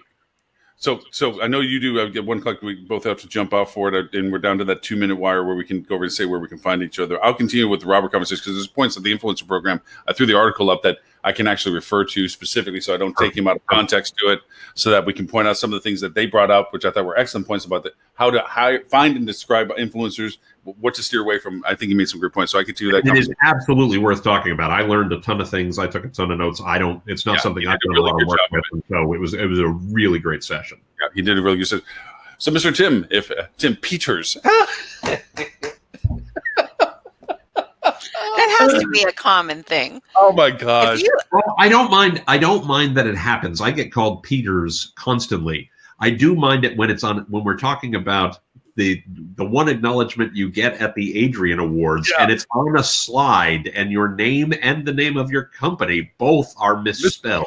Okay, different story. And the other, I don't even. It doesn't offend me. It's just like, could we not? That's all right. That's the same person that referred to Terranea Resort as Terranuria. It was like an extra 7 syllables on it or something. It's like, I don't want to knock anybody. I don't want to knock anybody. I feel bad calling attention to this. They also did a very, very, very lovely memoriam for Neil at the New York chapter, who was one of the first people I ever met in HSMAI, a lovely man, well remembered, and it was a lovely memoriam to him. And the slide that said "in memoriam" spelled memoriam wrong. I know. No. Yeah. Yep. Yeah. Anyway. There was a couple things could have been some spell check generally throughout the evening, but to be fair, most people aren't going to know, and B, people are having fun and having drinks. Everyone's going to know. They all watch it. And the Adrians went off wonderfully well. So, anyways, Tim, and the Adrians were fantastic event, by the way. Oh, amazing event. It really is. It really is a premier event. Mr. Tim, people want to find you. Where do they go? timpeter.com without the S, or TC Peter on Twitter. Excellent. Miss Holly, you also said you had to leave. So if people want to find out about your amazing sales program and everything about you, where would they go? Influencer-sales.com. Holly at influencer-sales.com. Outstanding. Well, Mr. Stewart's going to come back to keep me coming for a couple more minutes, so I'll ask him when he finally gets joined back on. But to everyone else, thank you so very much. Thank you for the show 181. Stuart, stay around because we're going to talk about influencer stuff. They got to run. I'm just going to drag you for another 5 minutes. Bye, guys. Bye. See ya. See you guys this week. Bye. Bye. Holly. We were talking about Robert's influencer article. I threw it up on the link to it because we didn't get to dive into some of the other points to it. Tim had his that he wanted to make before he ran off, and that was good. But I wanted to, because you and I had some more conversations about influencers as well. And so I thought I don't want to shortchange it because, one, Robert did a great presentation. Two, there was some great content with it. He has an article up that we have that went into Hotel News Now, which I think is very concise. But you and I both also have direct influence and influencer marketing. We both have direct experience using influencers in market. So I didn't want to. We did an episode of the podcast too, all about influencer marketing. So it's, you did. Yes, you did. Yes, you had a great idea. And there was a lot of overlap between what Robert was presenting and what we talked about too. I think he was spot on a lot. And I think influencer marketing is something that is misunderstood by a lot of people. I think they assume straight away that you're talking about Kylie Jenner or Kim Kardashian when you're talking about influencer marketing. But we really look at influencer marketing in two ways or two buckets. One is niche people that have some kind of niche audience that is aligned with your brand or your offering, your product, right? And then the other, which I think Robert touched on in this, and I don't think people consider this, is your guests. When you turn a guest into an advocate, they are the best influencer you can have. So I think part of your marketing strategy needs to be, how do you turn guests into influencers through advocacy? And that's why the first thing we recommend to any new client is, you guys need to check out this product called Flip2, because it does a phenomenal job of just that. And the example that he gave in the presentation, that was a Flip2 case study, right? Solid. Yeah. Unfortunately, we always have to not unfortunately, it's the reality of the business. We have to put things into terminologies of cost versus revenue opportunity. Yeah, and that's one of the challenges with influencer marketing in the traditional sense, in that it takes even if someone's coming for free to stay with you, right? You're giving up a room. Maybe it's off season, it's distressed inventory. That's not that bad. Maybe you're paying for a meal or two, but there's also an investment of time and energy to host the person, to coordinate the logistics of the person, to coordinate the messaging and the content after. So it's definitely something that takes some time to do it right. And it was interesting. I don't know who the lady was. There was a lady sitting at the front of Robert's talk. She did not have it. We were talking about before you jump back on again. She was not having any of it. She's like, you're telling me that this one little square costs $1 million. She couldn't get over that kind of wow factor. And it's that old thing. It's when you go to the doctor, you're not paying them $200 for the 20 minutes you're spending with them. You're paying them for all the time and experience they've gained over the years to be able to diagnose what's going on, right? Or the person you come in to fix something in your house and it takes him 5 minutes and he charges you $200. Right. Well, you couldn't fix it because you didn't have the knowledge he had. So with influencer marketing, you're not paying for the post, you're paying to reach the audience that person has earned through hard work, or in some cases just being a Kardashian, but through hard work, you've earned that audience, you've earned the respect, and you've earned the ability to persuade them through your opinions, and that's what you're paying for. Right, and to add to some of the realities behind the curtain aspects of this, there are lots of ways to generate audiences to give the persona that you have an influencing capability, and there are methodologies to route that out so that you can look at and see if these people that come to you and say, look, I have X number of followers, blah blah blah, that's my audience. Which ones are autoresponders and robots and things that they've built this persona around them to make them look like this, because at the end of the day, if you look at it, their motivation is that they have a lifestyle that they get to go to places that obviously other people have to pay as well. Sure. And in some cases, you actually have to pay them to be there, obviously. So they're making income from this. So if you know how the system is measured, you can manipulate it in a way to look good. And there's a lot of fraudulent activity, especially on Instagram with ghost accounts and things like that. Our role as an agency is we encourage our clients. They're free to do what they want, but we encourage them not to work with influencers that reach out to them. Because the influencers that are reaching out to them are the ones that probably aren't doing a good job of influencer marketing because they're having to go and solicit business. And the ones we want are people that aren't necessarily in the influencer marketing business, but are in the audience business. And what their purpose is obviously they want to generate revenue from it, but they're really about providing value to an audience. Okay, so I'm going to those are the people that we go and look for. I'm going to roll over on, and since I was so adamant about the AR for meeting rooms being the anti-me, I'm not going to approach it this way. I'm going to approach it from a rollover for this because I'm just going to add a variation to what you just said. And I'm going to pull a Tim. I agree with you. Completely agree, but so for instance, I have a practical example of this. There is an amazing Australian influencer who charges good amount of money to do what she does in country. However, she's wanting to become more internationally based. Sure. And she has a great audience of travelers that follow her. She does a lot of APAC travel and so forth, Australian based. I mean, people, a lot of Australian travelers travel within the time zones, basically. So she wants to come to New York. And we know her from our relationships in Australia. So she's like, look, not to charge. See, that's different. Can you cover me to be there? I think if she's soliciting that makes sense. That's a strategic partnership, right? Right. It's not someone selling a commodity. Right. And for me, it's like, our risk factor is, can she translate the Australian travel audience to a New York travel? And we know people travel from there. It's an ardent travel. It's not an easy travel. You're not going to get volumes and plane loads of people piling off because she's decided she wants to talk about her travels to New York. But we do know that there's a segmentation and exposure beyond just the direct geography relationships of her audiences that do resonate with other audiences. So we're like, this is good for us. It's just a cost factor at that point, actualization. Exactly. Yeah, you've got to evaluate it like you would any other decision, right? What is the expense? What is the potential risk? And what is the potential upside?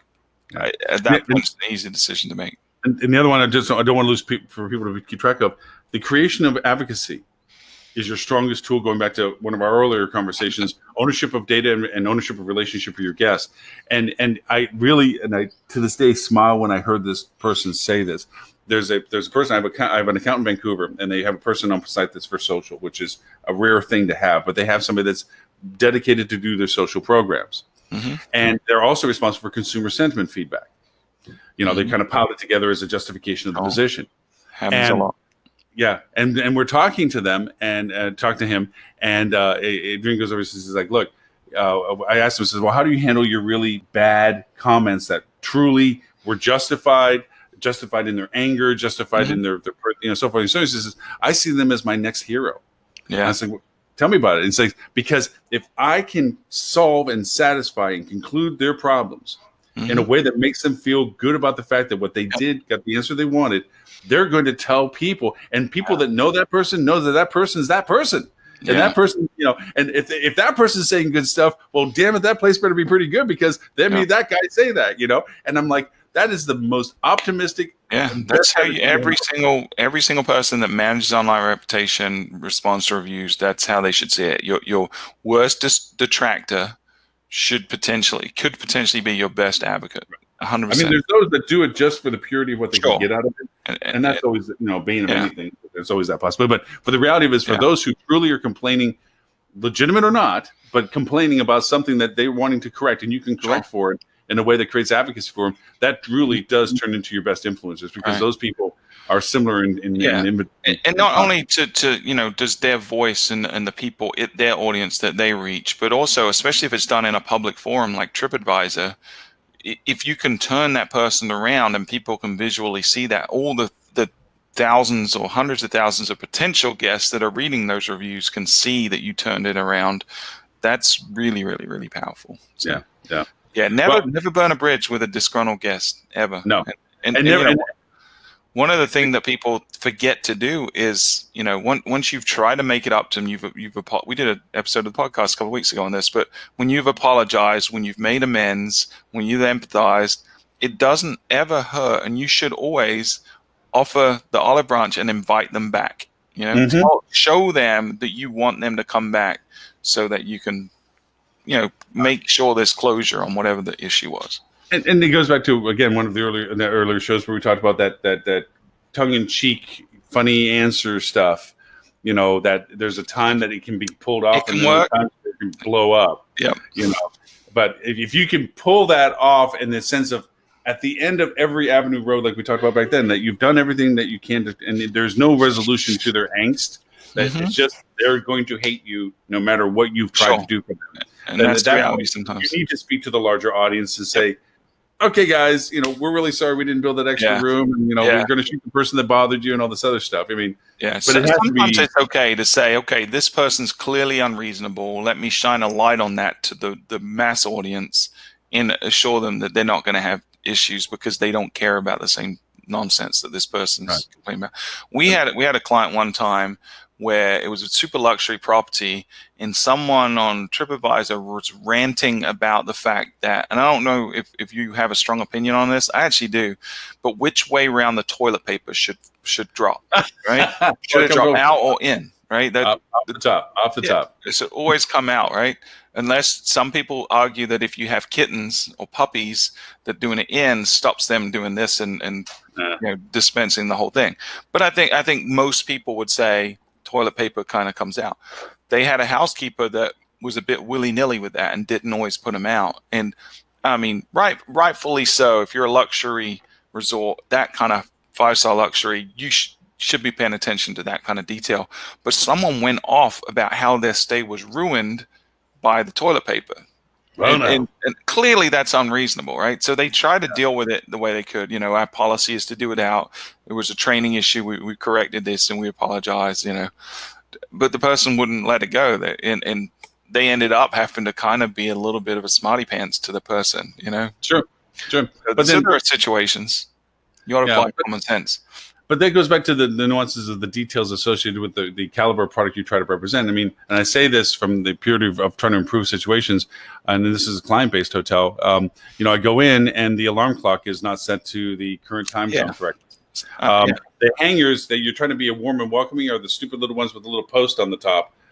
Meant that you never. It's like that doesn't say welcome. That says I don't trust you. Yeah, you're gonna steal my hangers. Yeah, you just spent $1,000 on this room, but you're gonna steal a hanger that you can get for cents. One of the greatest annoyances I always have is the bottle of water that looks free, but it's $5 if you grab it. Yeah. It's like don't put, you know. I understand the little amenities where you want to put snack bars and so forth, and of course if they grab it costs. I understand you're trying to provide convenience factor to it, but then there's also. And I mean, again, the other perspective is I like getting up and having coffee. My wife likes getting up and having tea in the morning, and making me have to actually get dressed for public view to go down and get my cup of coffee is not my preferential choice. I'm sorry.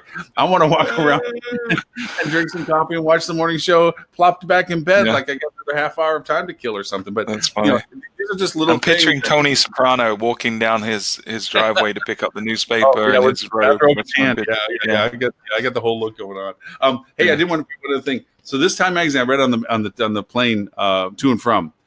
Excellent articles. Is that the most recent issue? Yeah, that's the most recent one just popped. Yeah, this was high level up in the organization, second only to Zuckerberg and what's her name, and going through the process of all this that's going on, has been going on, and some really insightful ways of saying we need to look at this differently because he's putting out that warning that says, whether you are aware of it or not, what they do know and what they can do and how they've influenced world politics and things. I have a video that I use in my presentations for Rocket showing how why is Facebook so concerned about all these third world countries getting internet? Because then they control the internet. Because then they go in and say, look, your local TV phone carriers are going to charge you outlandish prices, you know, in a poverty-stricken country for data we're offering for free. But it also means you're regulated as to what you see on their channel.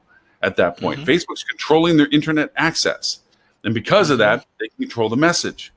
And because of that, they're actually influencing politics. in ways whether they intend or not intend. They're making, and the Philippine example, scary, and the one in Africa, scary, of how they literally let disinformation rule for popularity. What was the other little country that happened with United States? I think something. Whoops! Yeah. What? Yeah, that little place. Yeah, the one that allowed massive because it was profitable for them to allow it to run. Yeah, but really cool articles. I recommend it just from a read point of view. It's cool stuff. So, yeah.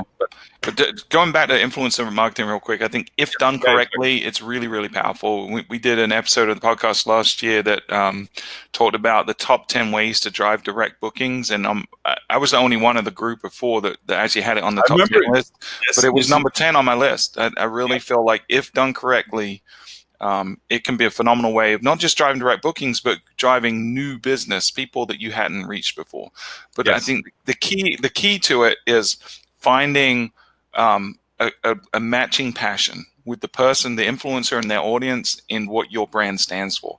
If you're a vanilla box of a hotel, you don't really stand for anything, you don't have anything that differentiates you, it's really hard to make influencer marketing work. But if you do something unique, or you hold unique events or something like that, there's an audience out there that cares about that stuff, So, for example, in Myrtle Beach, I was getting an Uber back from New York yesterday from the airport, and then I asked the guys, I always talk to them about what's going on in town because the Uber drivers seem to have their finger on the pulse of what conventions and stuff are going on. He said, there's a show pigeon convention going on in Myrtle Beach right now. I'm like, a show pigeon? I was like, well, you mean like homing pigeons, like travel, like the ones that people in England used to do this where they send them out to certain places and then they'd have to find their way home and stuff like that. He's like, no, this is like, think of a dog show for pigeons. He's like, this lady was showing me photos of it where you've got pigeons that are just all spruced up and fluffed up like a dog. So apparently there are thousands of people in Myrtle Beach right now attending a pigeon show, right? There are audiences for every weird niche you can ever imagine. So we're going to see who listens to the tail end of our show. I'm going to tell you something that I am just floored by how it's been fun. Going back to Vancouver, same insight. I always like talking to the Uber drivers wherever I'm traveling. So what's going on? What's happening? First, you got to explain why. Say, hey, look, I'm in this business. This is what I do. And you guys, man, are like, you're the taxi drivers. You know where people are being asked to be brought to. Exactly, you know what's inside and out. You know what's going on, when it's going on. Just like back in taxi days where we were asking, the conferences and stuff. Same mentality, same people, same cars. Matter of fact, most of the taxi drivers are Uber drivers now. So anyway, what we solicited to our Uber driver, I targeted and had the hotel reach out to Uber drivers, is we're asking them to contribute to our social media. Not directly. We don't let them have control. We're asking them to send us stuff, and we will pay them to send it. What's going on? Take a picture of something cool. We're actually soliciting their engagement, because here's what I want to add to what you just said. Okay, so you have a box. The worst thing you can do, two worst things you can do. One, it's sunny and 72. Look at our great rates and dates. Second is hire a vanilla company that does nothing but evergreen, almost said the bad word, stuff of things that are generic with generic imagery about generic content, about generic destinations, where it has no applicability to you. You're just the one putting it on your post, which most people aren't paying attention to, which doesn't create any advocacy. Nobody wants to care about you talking about it because there's no reason why you should be talking about it just because you have a building in a place. So we're taking this Uber content stuff, and they're finding cool pictures and they're finding cool things. And did you know this is going on? And we're talking about it. That's cool. And just throwing the pictures up and stuff like this. And we're giving them $1 here, $2 here. They actually have, we have accounts where they queue them up, and at the end of the month we cut them a check. That's really smart. Finance content. I might steal that idea, Lauren. In some of you like it, don't you? It's a cool idea, isn't it? Yeah. Yeah. They have their finger on the pulse. I mean, it's homegrown. Talk about homegrown and authentic. Yeah. And we have it comes from somebody. Now the thing is, we have them sign off that it's they're giving us permission. What they send us is open permission. I mean, you have to go through the logistics of this a little bit, but I mean, it's simplistic. It's just like, hey, look, sign off. Once you get the process down, like anything that's complicated, it becomes easy over time. But I like that a lot. A lot of agencies, for the reason you described, don't do a good job of social because they try to scale it in a way that it ends up with vanilla content.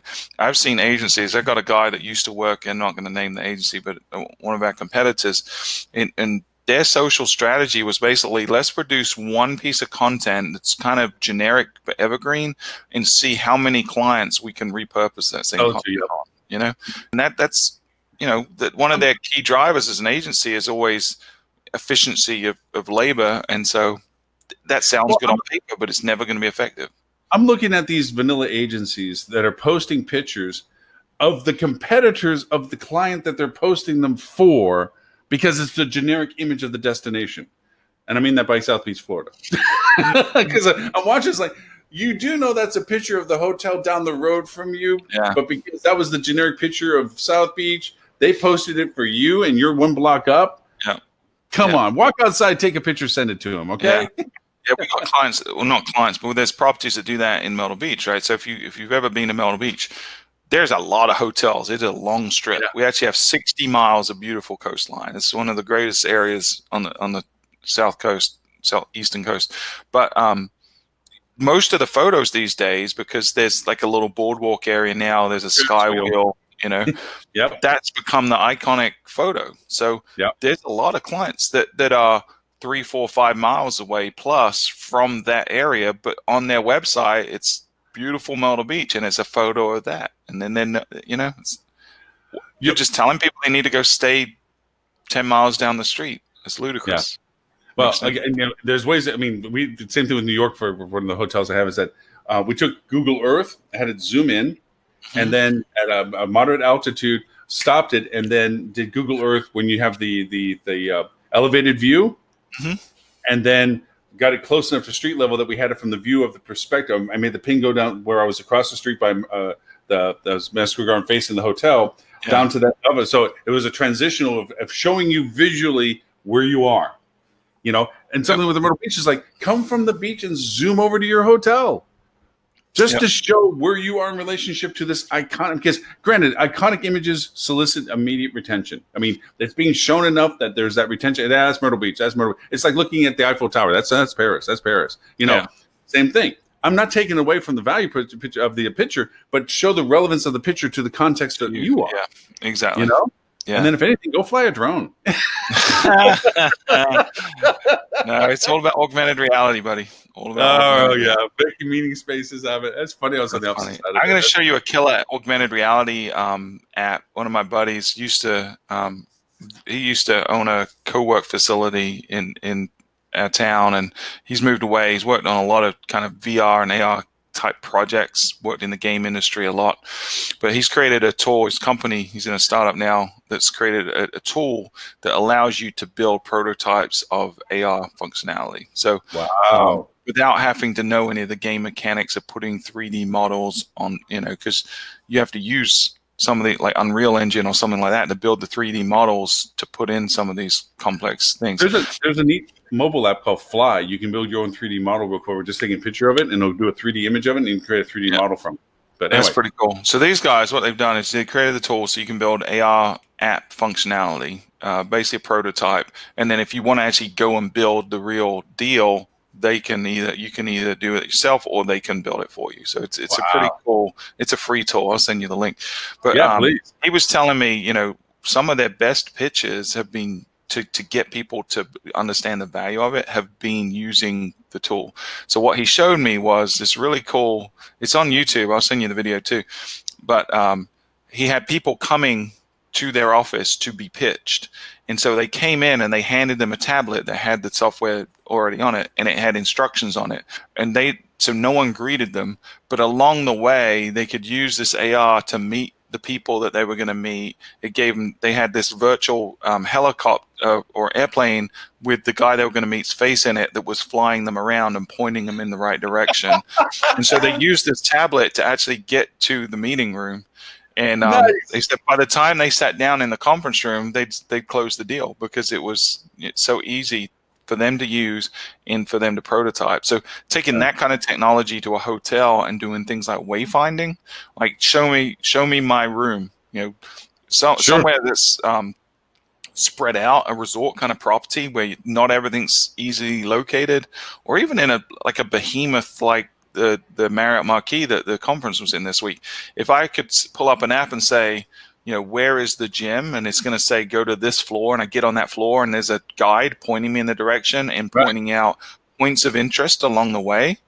That's a killer app right there with augmented reality for Amsterdam's airport. Schiphol did that, but back when Google Glasses were around, they did it where you had to wear the Google Glasses as you're walking.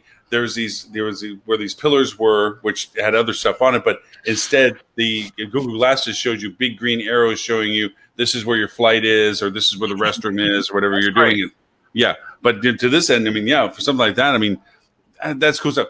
And I guess, it's funny, going back to the argument that was a reversal of the conversations, it's not that it's not the idea of not being able to have somebody place furniture and tables into a room to visualize their layout. Mine was the logistics of the expectation where they dropped in 15 rounds and the room can only hold 10. And then I think they can't do what they envisioned by doing it because there is a logistics restrictions to the availability of what that room can do. And honestly, the way I heard it initially, and I think it kind of got squirrely with the debate that was going on. The way I heard it was, I don't think the person organizing the group is going to want to necessarily be the one driving that tool. I think, to me, as a salesperson, it's a tool that I can use, and I know that it's only 10, and I've got predefined configuration, so I can set it up, but put in the personalization with the logos and the colors and the things that I know they want. And then what I'm showing them isn't something that's kind of theoretical. It is literally what they're going to see when they walk in. And I think that connection with the person is going to make them more likely to trust and buy with you versus the competition that doesn't. And to that, I will agree with it because, I can nowadays, but not back then when I first started doing it, but nowadays, what I used to do was I make the people, the staff, stand in the same spot in that room whenever they set up the set and readies. When you chill the room and set it up, and do the 360 of the room as a real image. And that's what was used to show the guests, that make them stand in the same position and then hold up the tablet or hold up the phone and look around through the window of AR and see what the room looked like, or not even AR, really virtual. No, it's just, you're looking at just 360 view. Photos. Yeah. But now you can actually take those images and put the logos in them and bring it back again. It's still a substantive amount of work, but probably no more different than what we're talking about right now. We're saying, okay, I know this person wants Rounds or Chevron or Classroom or whatever, and they have 50 people. Let me configure the room. Let me put their little stuff up on the screens, and let me shoot the image. That'd be pretty cool, but that's not really the fair, what we're describing probably doesn't need to be AR in that it doesn't need to be real time, right? AR is typically described as something real time where what you're seeing is augmented by something else. And to your point, I think you're right. It could be pre-rendered information and graphics that are uploaded and then customized. It could be virtual reality with the customization. It could be a 360 photo with the personalization. Yeah, you can send it to them as a file that they put on their Google goggles, and look around the room of what you built. You can do that now. Here's what your room looks like standing from the middle of it. Yeah, but there would be a wow factor, right? If you get the person to actually visit the property and hold up a phone or a tablet and they're looking at an empty room and they hold it up and all of a sudden it's a buzzing conference that they're seeing the physical space, but now attendees and tables appear.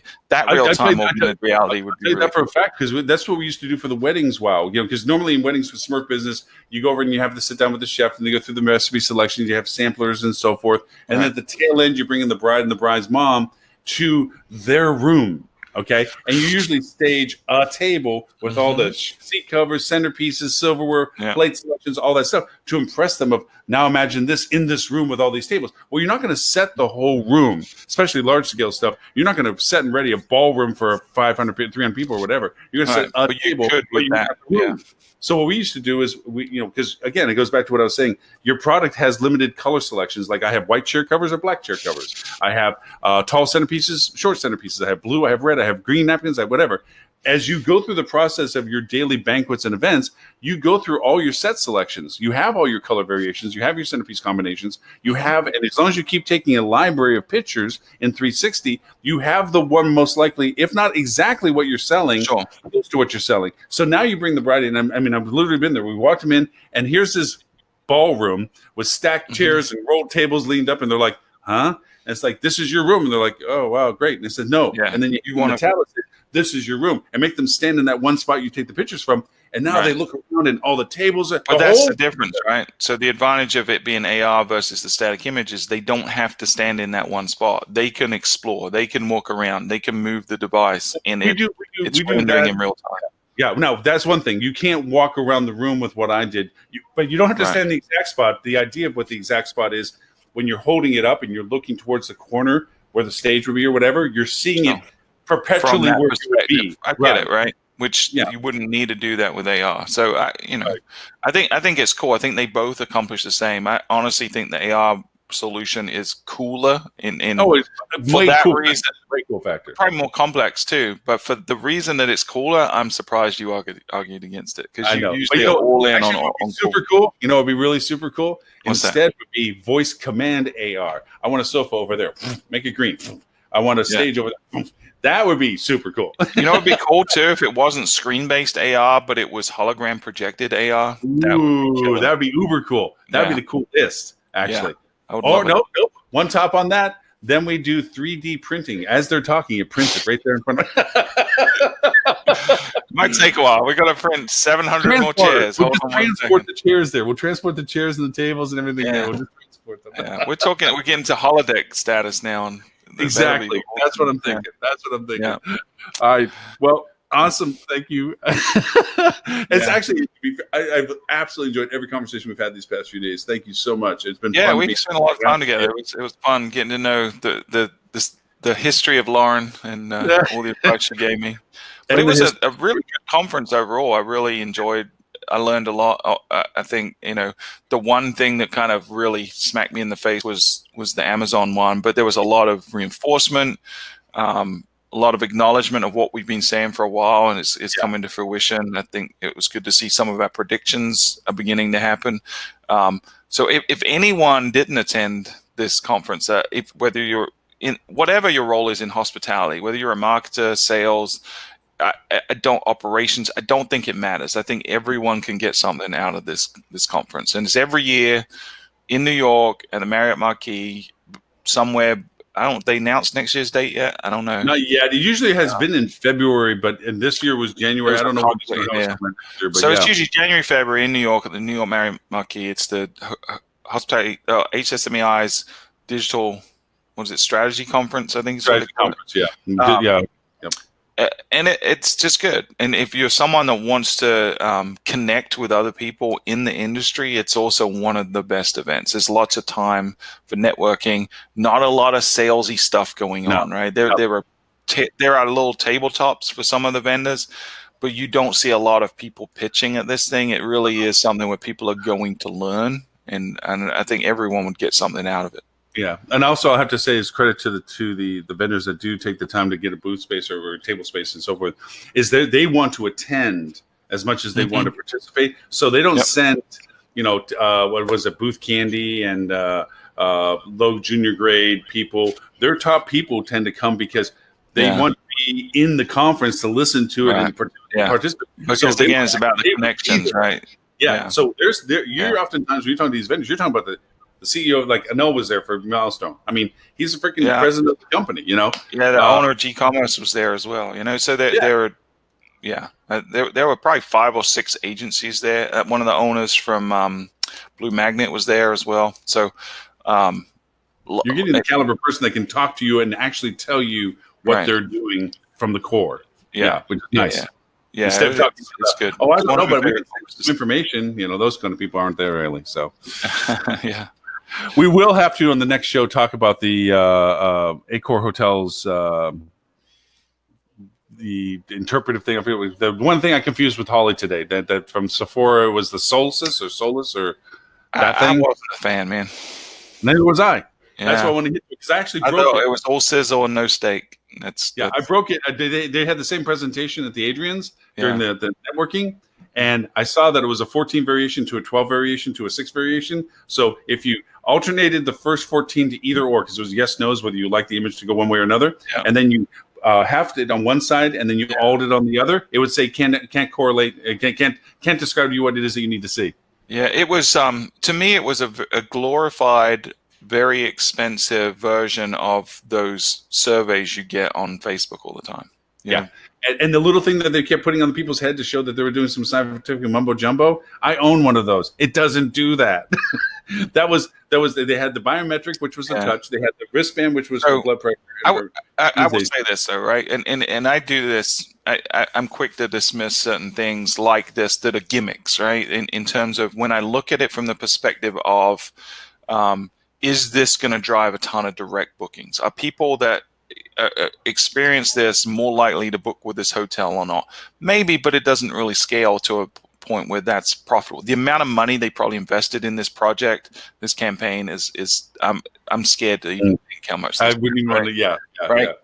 So as a direct ROI from that perspective, I don't think it could ever be successful. You're just not going to be able to scale it to that point, or it's not going to be a persuasive enough tool to make a difference in enough people to purchase.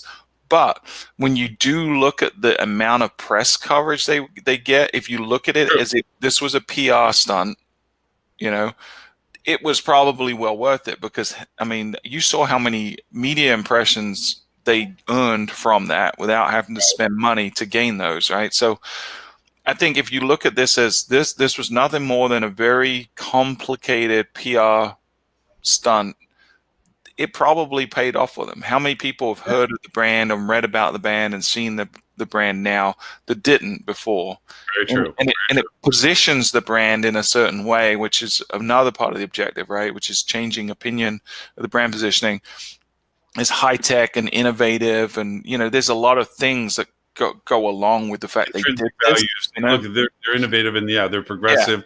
Yeah. They're positioning them to a certain audience that they probably didn't have the share of awareness that they do now, right? So if you look at it from that perspective, that's probably pretty cool. But as a direct response marketing initiative, no.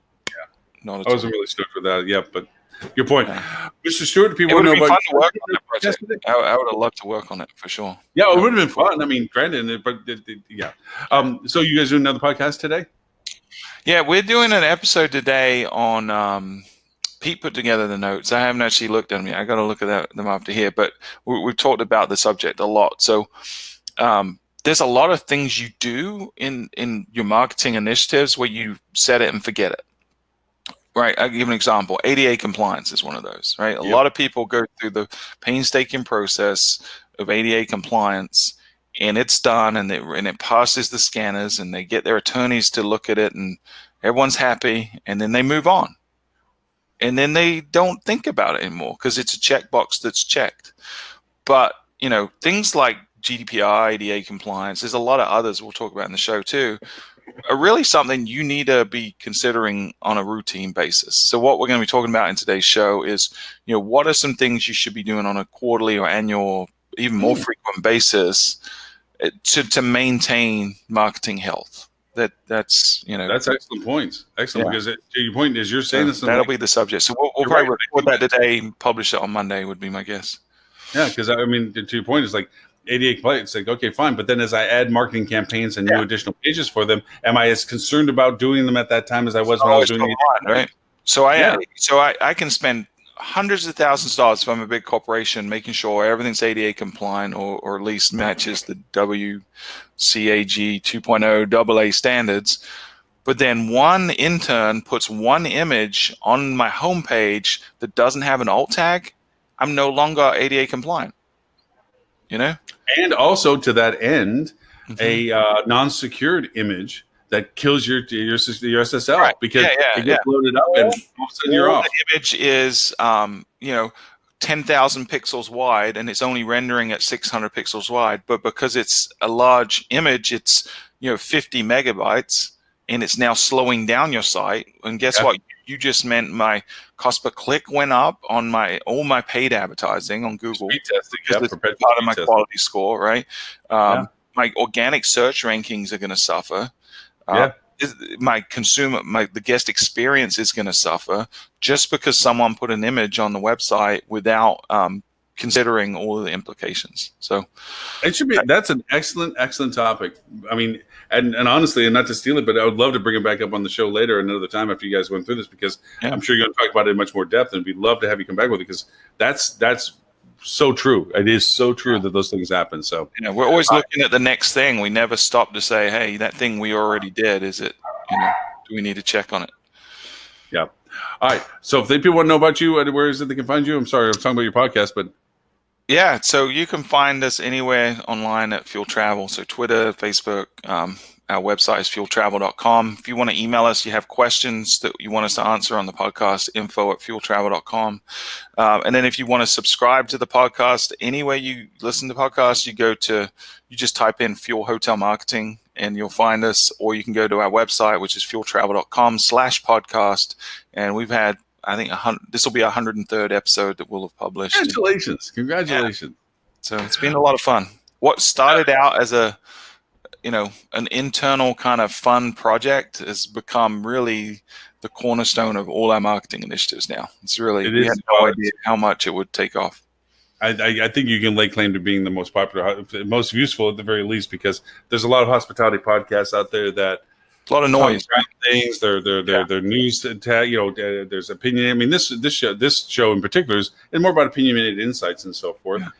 It's not actually tackling hard topics. We're not breaking down methodologies and steps and so forth. We hit we hit tools from time to time, and we certainly hit techniques from time to time. But it's really about a discussion point. Your podcast is very good about honing in on particular things of consideration and methodologies and step processes too. So it has a completely different value proposition than anything like what we're doing for years. So. And it's been interesting because we've been tempted to change the format a little bit, and anytime we kind of start going down that rabbit hole, we stop and we say, no, what is the purpose of this?